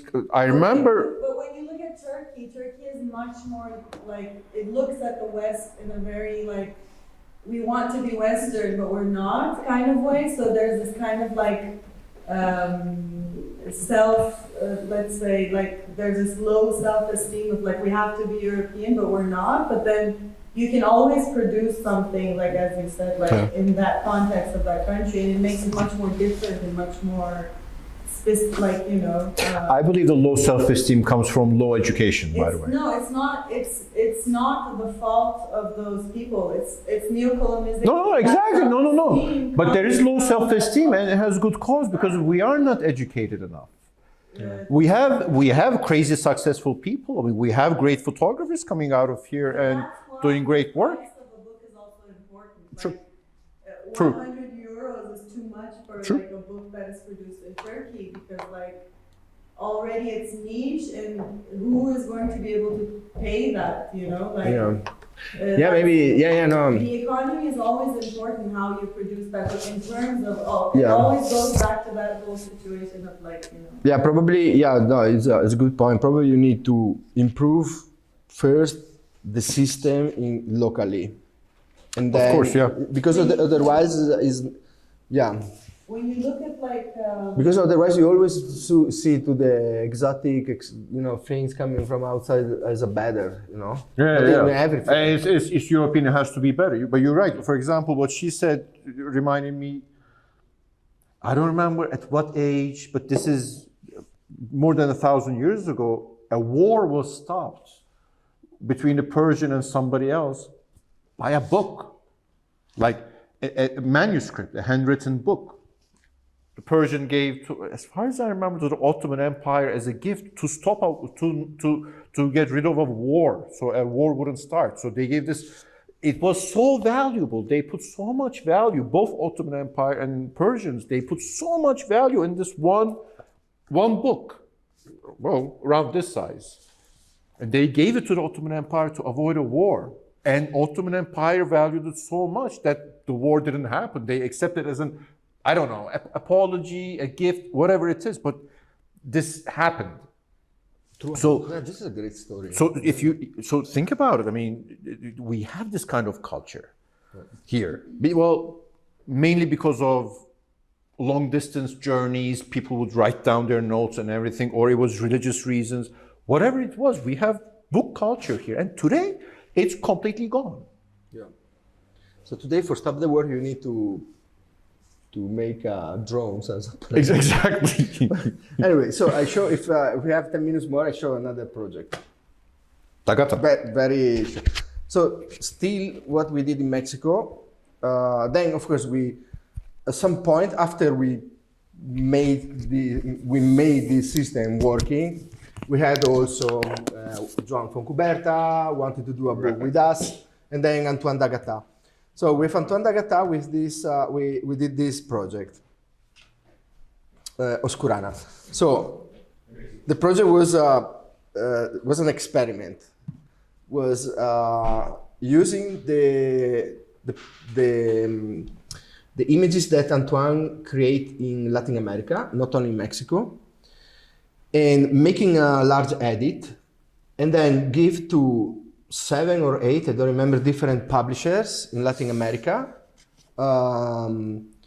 this challenge to do one book, same size for everyone, with maximum 78, 80 of the more photos we gave to them. So from a minimum of 1 picture to use in the whole book to 88, I think. I don't remember well. And then, so basically, every one of these publishers create their own book of Oscurana, the project, Latin American project of Antoine D'Agata. What was the purpose of the project was to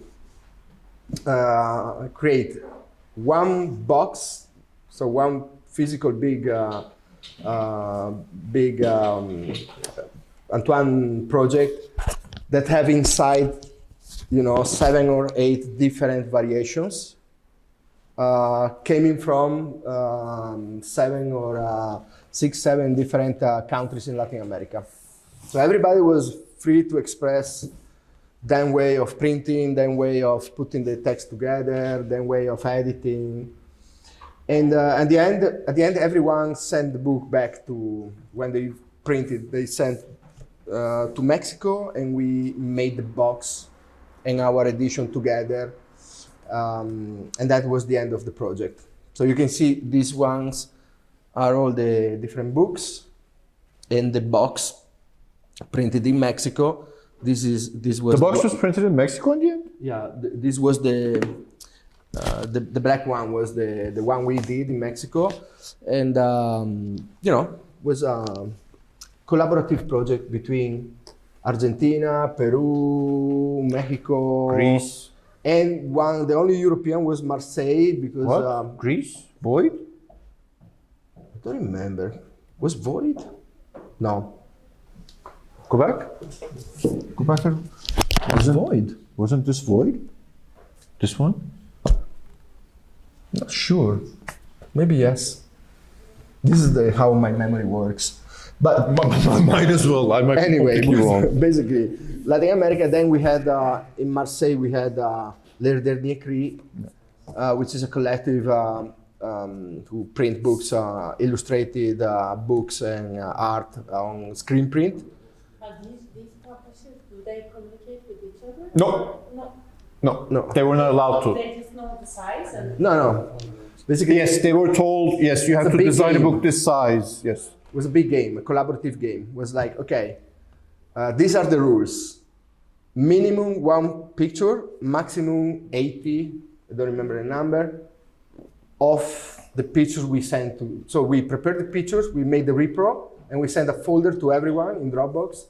And they choose the. It was more than 80 pictures. There was also the restriction of size. There's a restriction of size, first rule. That was it. Second rule, a minimum and maximum of pictures. And, So they have the same and that's pictures it. in different books. Yeah, and that's it. Technique of printing, whatever you feel better. And was one text. 250 copies? Something like that. I think we did 100 of the Andre of published the box. this in the end, right? But then the publisher made more. But Andre published it in the end, right? Andre Frère. no, Who? it was not published. It was Inframundo. Okay. No, it's another project that it was Inframundo. Was us. So It was not a When was publisher, it was this? When was a this? independent collective publisher. Was 2018 again, same years, 2018, 19, don't remember. What's the meaning of Oscurana? Oscurana is the moment of the evening when the sun disappear and get in the, so it's the limbo between the sunset and the night.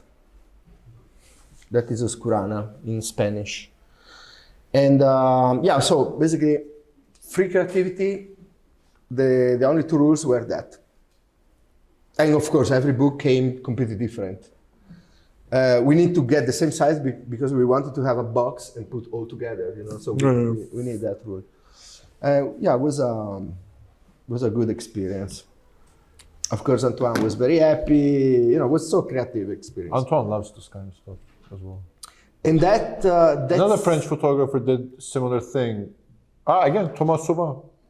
He gave the same body of work to Jizi Hazi, two or three publishers, right? Yeah, one in Paris, one in China, and one somewhere else.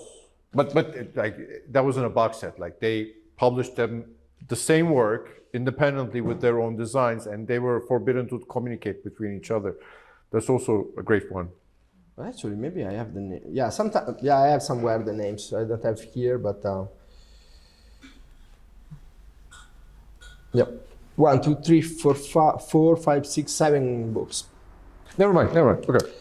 Okay, so and one was completely experimental because Le Dernier Cri is a collective in Marseille based on screen print. I mean, I was supposed to print This is another book coming, you know, made in the same time of the exhibition. It's another Michael Brown book that became an exhibition. Ciao. And it's about the funeral of Fidel Castro. So we worked together to create in the same time the book and the exhibition. So the exhibition reflects the same structure of the book, and this is the final. There we go. Finally, this study case is about a book that became a series, a project that became a series. A trilogy. Yeah. So you saw On Abortion before, so exhibition and book, and then after a few years, the artist Lai Avril made the second chapter of the trilogy, called The History of Misogyny.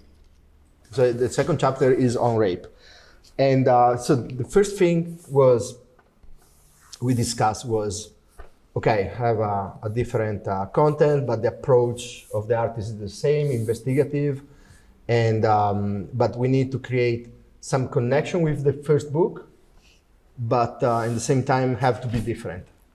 So that was the big problem to solve. And these are the two books, so completely different. You can see here, completely different shape, size, material. But, you know, the thickness is more or less the same. Yeah, it was for purpose to not having the same shape, but having a connection between them, but not a literal connection. Shouldn't be exactly the same object. This is why the second is much bigger. And of course, the book had the exhibition before, which is the one you see on the left. And then after the exhibition, we start to create the book. So in this case was, similar, but was, the difference was that this book start after a while, then the exhibition was made. This is a sketch of the structure inside. So this is another way of working. Like we have already, you know, the pages in InDesign with the content, and of course, not all the content is completely done. It's completely made. So there are some holes in the book structure, and this is the way we pass the information each other. You know, with taking notes. I said, oh, maybe we should change here. We should have this thing, or we miss another thing. This is one of the points of the book where emphasizing, one specific story, which is these are hundreds of blurry faces of priests that being accused of being pedophiles or rapers, and this is the only gatefold we have in the book, was for highlight this part, this very dramatic part of the story. And so basically, back to the concept. The idea was to do an object that remember the old books that with the low codes, so institutional books. And the picture in black and white is coming from that, with a very classic old book spine, because of course the whole project have to deal with the old fashion idea of patriarchy, and this is why we wanted to connect with a very old fashioned books in the style. It's not an old fashioned book, but the leather, the material we use, classic, the spine, remember, is connecting book with from classic. centuries. Yeah. And I believe here institutional is the key word. Yeah, exactly. Then on the bottom right, you can see, of course, we made test at the beginning of sizes. So that three are the previous books made by the same artist. All the books with different sizes. I think we have both, no? And in epic, I think, somewhere. It was. I saw it there. So we wanted also to give to the new book a different size, because was important to give also a different personality, so to distinguish clearly all the projects. And in these slides, these are some different ideas for the cover.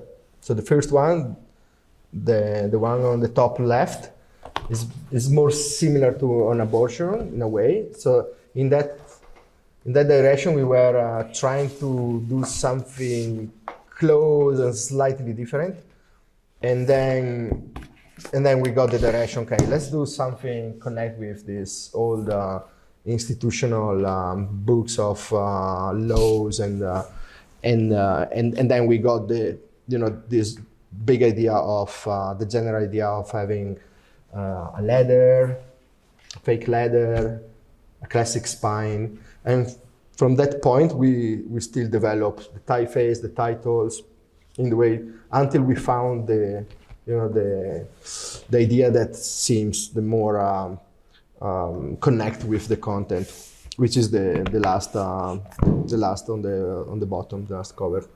Then of course, even in the small symbols like the Medusa. What did you call it? Medusa. We wanted to have a reference to the history, of it's an old myth, but it's connected with, it's a myth of a woman that react to the male power, and that was the reference at the beginning. So we made a research about the symbology of this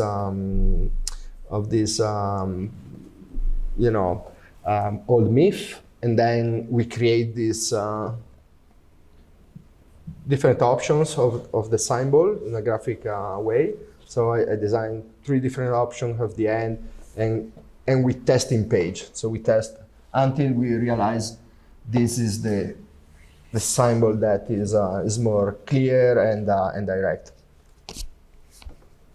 Other things, just for let you know how deep we've been on deciding, the small details of the book, because what we said before, how important is every part of the book, even, the head and tails that, closing the interior of the book with the cover, and of course deciding the colors, we made, thanks to Ufuk, some test of different color of leather and textures, until we arrived to, the final choice that seems at that point the best one.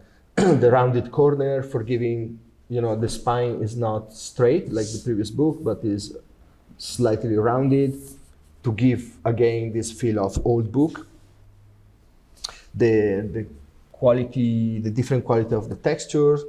These were all materials that we test for understand what was the best one, not only for the color but also for the texture. Yep. And then another. The colors were pretty similar. I think it was the texture that was changing. Yeah, we decided red, but of course we had different kind of reds and different kind of tactile effect.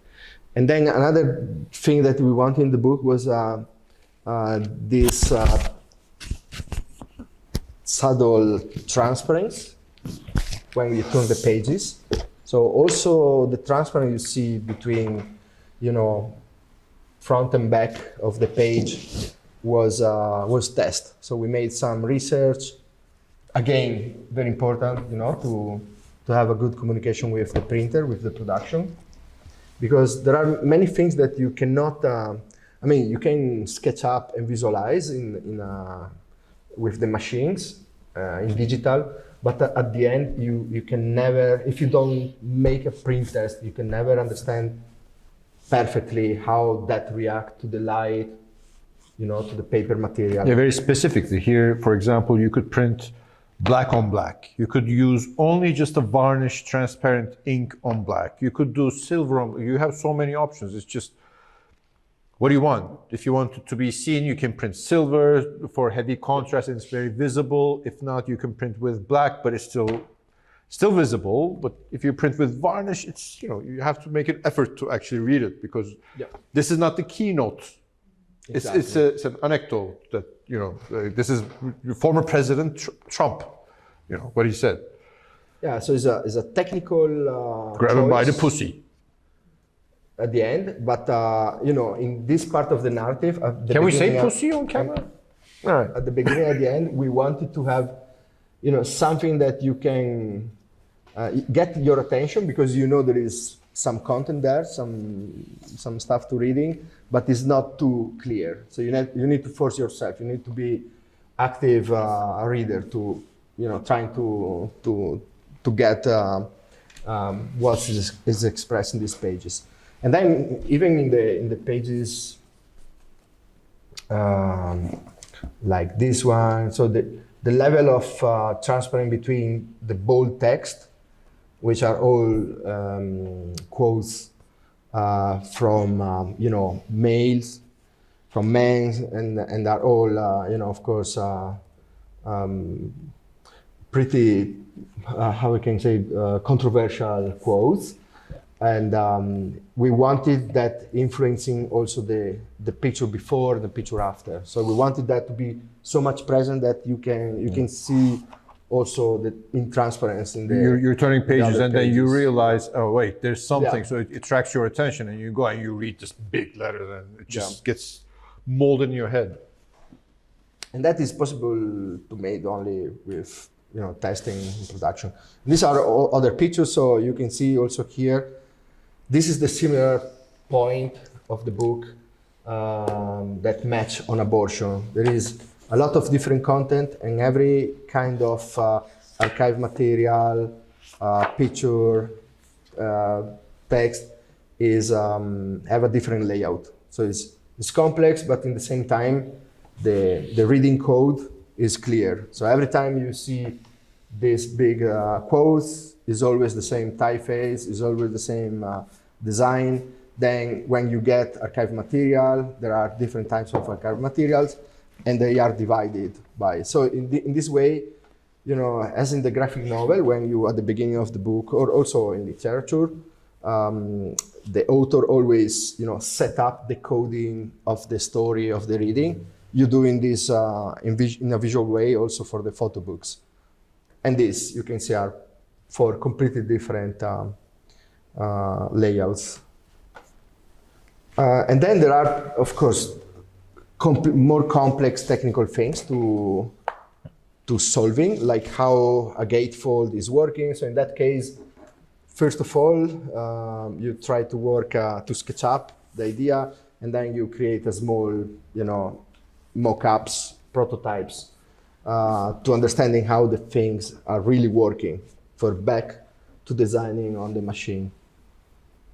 And also, the complexity of some grids that seems very easy to do, but for making these kind of pages easy and consistent, you need to work so much, in the grid, and for getting a very, consistent final result.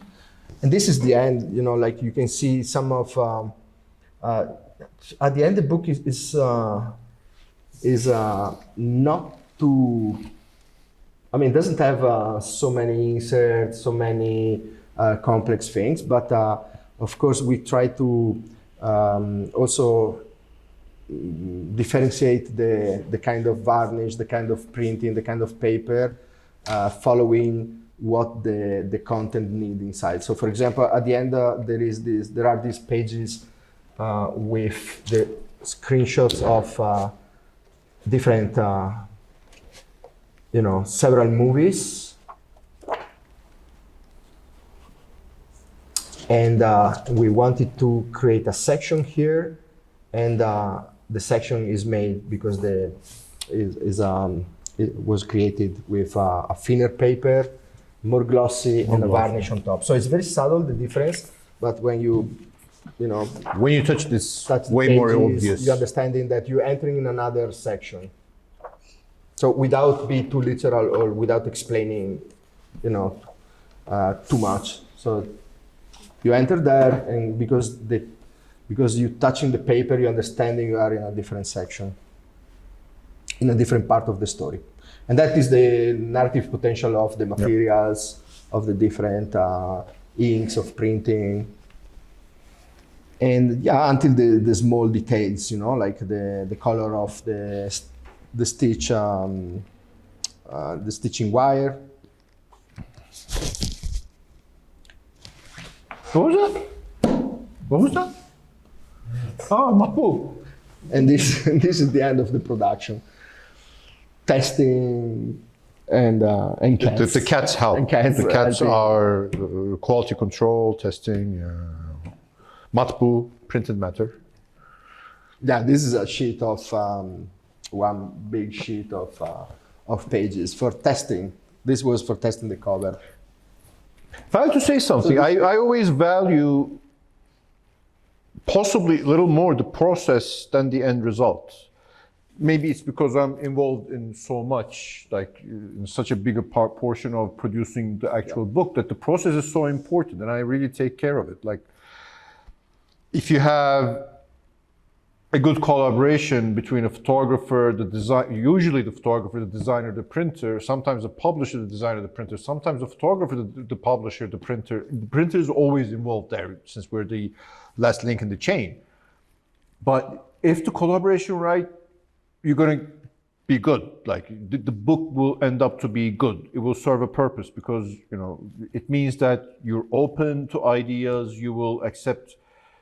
You already start. You start the day with, okay, I am able to accept a different idea than what I woke up this morning. If somebody tells me something right, I will go ahead with it. And it's never one party, telling you should do this, you should do that. No. It's like, it's always a talk, and then you reach there. Yeah. And a couple of things I remember, and this is one of my most unluckiest books, and one of the books that I really was excited to work on, because I know Laya's work from before, and I really respect the work, the rituology and everything. And it's always, of course, I've known Ramon for many years, and getting a chance to work together. The fucked up thing is that when he reached Istanbul, I got my first ever COVID. At the same moment, the elevator doors opened, my test said positive, wore my mask, isolated myself, and it was horrible. So they were sliding down printed sheets in my room And like I was checking there, and if there was a problem, we would wear masks and meet on the terrace. And like we have this very big table on the terrace, and I would be on one edge, and they would be on the other corner, and we would think, okay, let's try this, let's do this, let's do that. Okay, let's work on it. That's one thing. So it could have ended in a disaster. Like if you don't have this good communication, and if you leave many of the necessary decisions to the last minute, like what we did right in this case was I was given a very good brief from him that he wanted to use a fake leather and he wanted to make this book look like an institutional book. And for me, I kept that word in mind. So that's what was driving me to find a good material. And don't get me wrong, the designers can never know all the materials. A very hardworking designer can make, I don't know, maybe 100 books in their good time of their career. I make 100 books every year. So the material producers don't go to them; they come to me. And it's also not knowing the material. It's also knowing your limitations with that material, what you can do, what you can't do with that material. So that knowledge is also with the printers, with the producers, the last link in the chain. So with the brief that we wanted to make an institutional book, I found some fake leather samples and sent them to Ramon, and he picked one. We ordered it. We got that ready. What we didn't foresee, because we couldn't get together really in Istanbul when we were printing the book, we missed stuff. And I remember when he left Istanbul, and we were on a rush to make this for hours. Yeah, so it was we work over the night basically. Yeah, but we were in a rush. So when he left Istanbul, the next day I was calling him because, with every book, to get a good printing here, a very accurate, very aligned printing here, after printing the book, you have to make a dummy. That's how we do anyway. We make a dummy. We make an empty dummy with an empty cover, bound the way that we want it to bind. So that's when we know how big this portion will be. That's when we know how thick the spine will be. So we send that template to the designer, so he designs and sends it to you, so you can print it. But what happened was, because we didn't talk about it, and because it's not a certainty when you're making a book, the dummy we produced had a square back, like any regular book, like the most of the books you can find there is a square back, it's a modern binding. So because I didn't tell my people that it's going to be a round spine, and this is a generic way of making a book, and I saw the book, I saw the cover, and I had like cold sweat coming on, because hey, we didn't talk about this. Like we never talked about making a round back or square back, whatever. We never mentioned this. So I was calling Ramon, and the next day I couldn't reach him for like 2 days. For 3 days, I couldn't reach him. And then I got COVID too. Because he got COVID. It's the worst moment. Exactly. For making a book.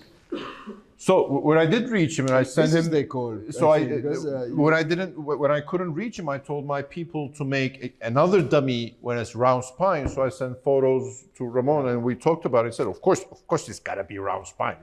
Do we need to talk about this? So I mean, but these are little details. So if you're not very engaged with it, if you don't comprehend the project, if you don't understand the brief, if you don't understand what the publisher, the photographer, the designer, whoever it is, wants as being a producer. I mean, from my understanding, many printers you would have made this book at, because you would never talk about this, you would get this book in the end if you weren't warned. Yeah, you back to me and say, we should do this. We are making a mistake. Yeah, exactly. And this is rare, So and it is important because usually a printer. It's difficult to find someone, it's not for giving to your compliments, but... No, I understand it. Someone who cares so much about the book, because for him, it would be much easier to make square. Yeah. It was done. He paid already, but for the project, and also was our fault. Was We never talked about it. I mean, we talked about minor majority details. of the printers are like that. Yeah, should we use gloss black foil? Should we use matte black foil? Should we do this? Should we use this paper? We talk everything. But, there are very few printers that they really, care about, the finishes, everything. And from my side as a designer, is because, to me, this kind of leather, this kind of matte foil, so everything is made for giving this idea of a book that shouldn't be an elegant book, but was should be a classic, giving to you this idea of classic institutional, but with mistakes, So for example, this line is representing the mistake, the failure of the institutional setup, because these are supposed to be decoration lines, everything is aligned, also in the spine, and then there is something that just get out from that. Exactly. And it are very, obvious mistake. Small things that they're giving, are creating this mirror where, or empty space where the reader can put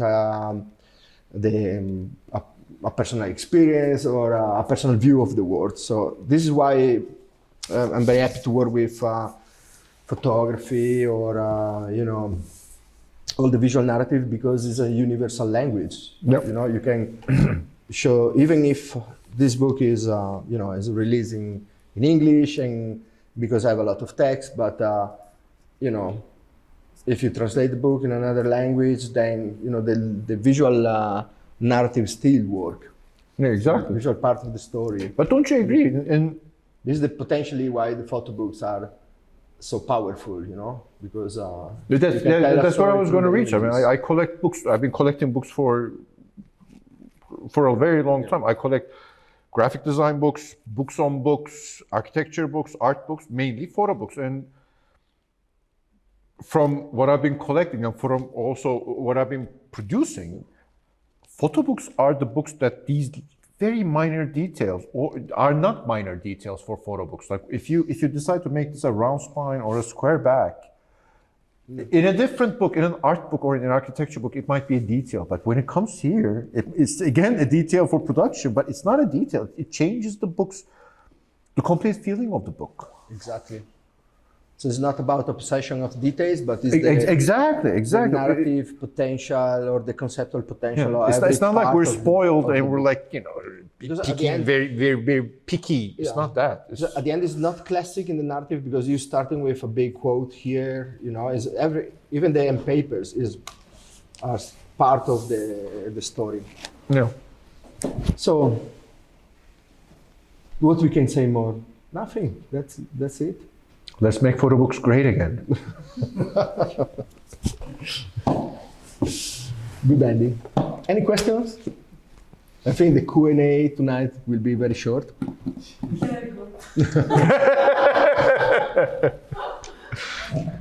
Okay, can we unchain the doors, please? Thank you for resisting so long, and thank you so much. Thank you so much.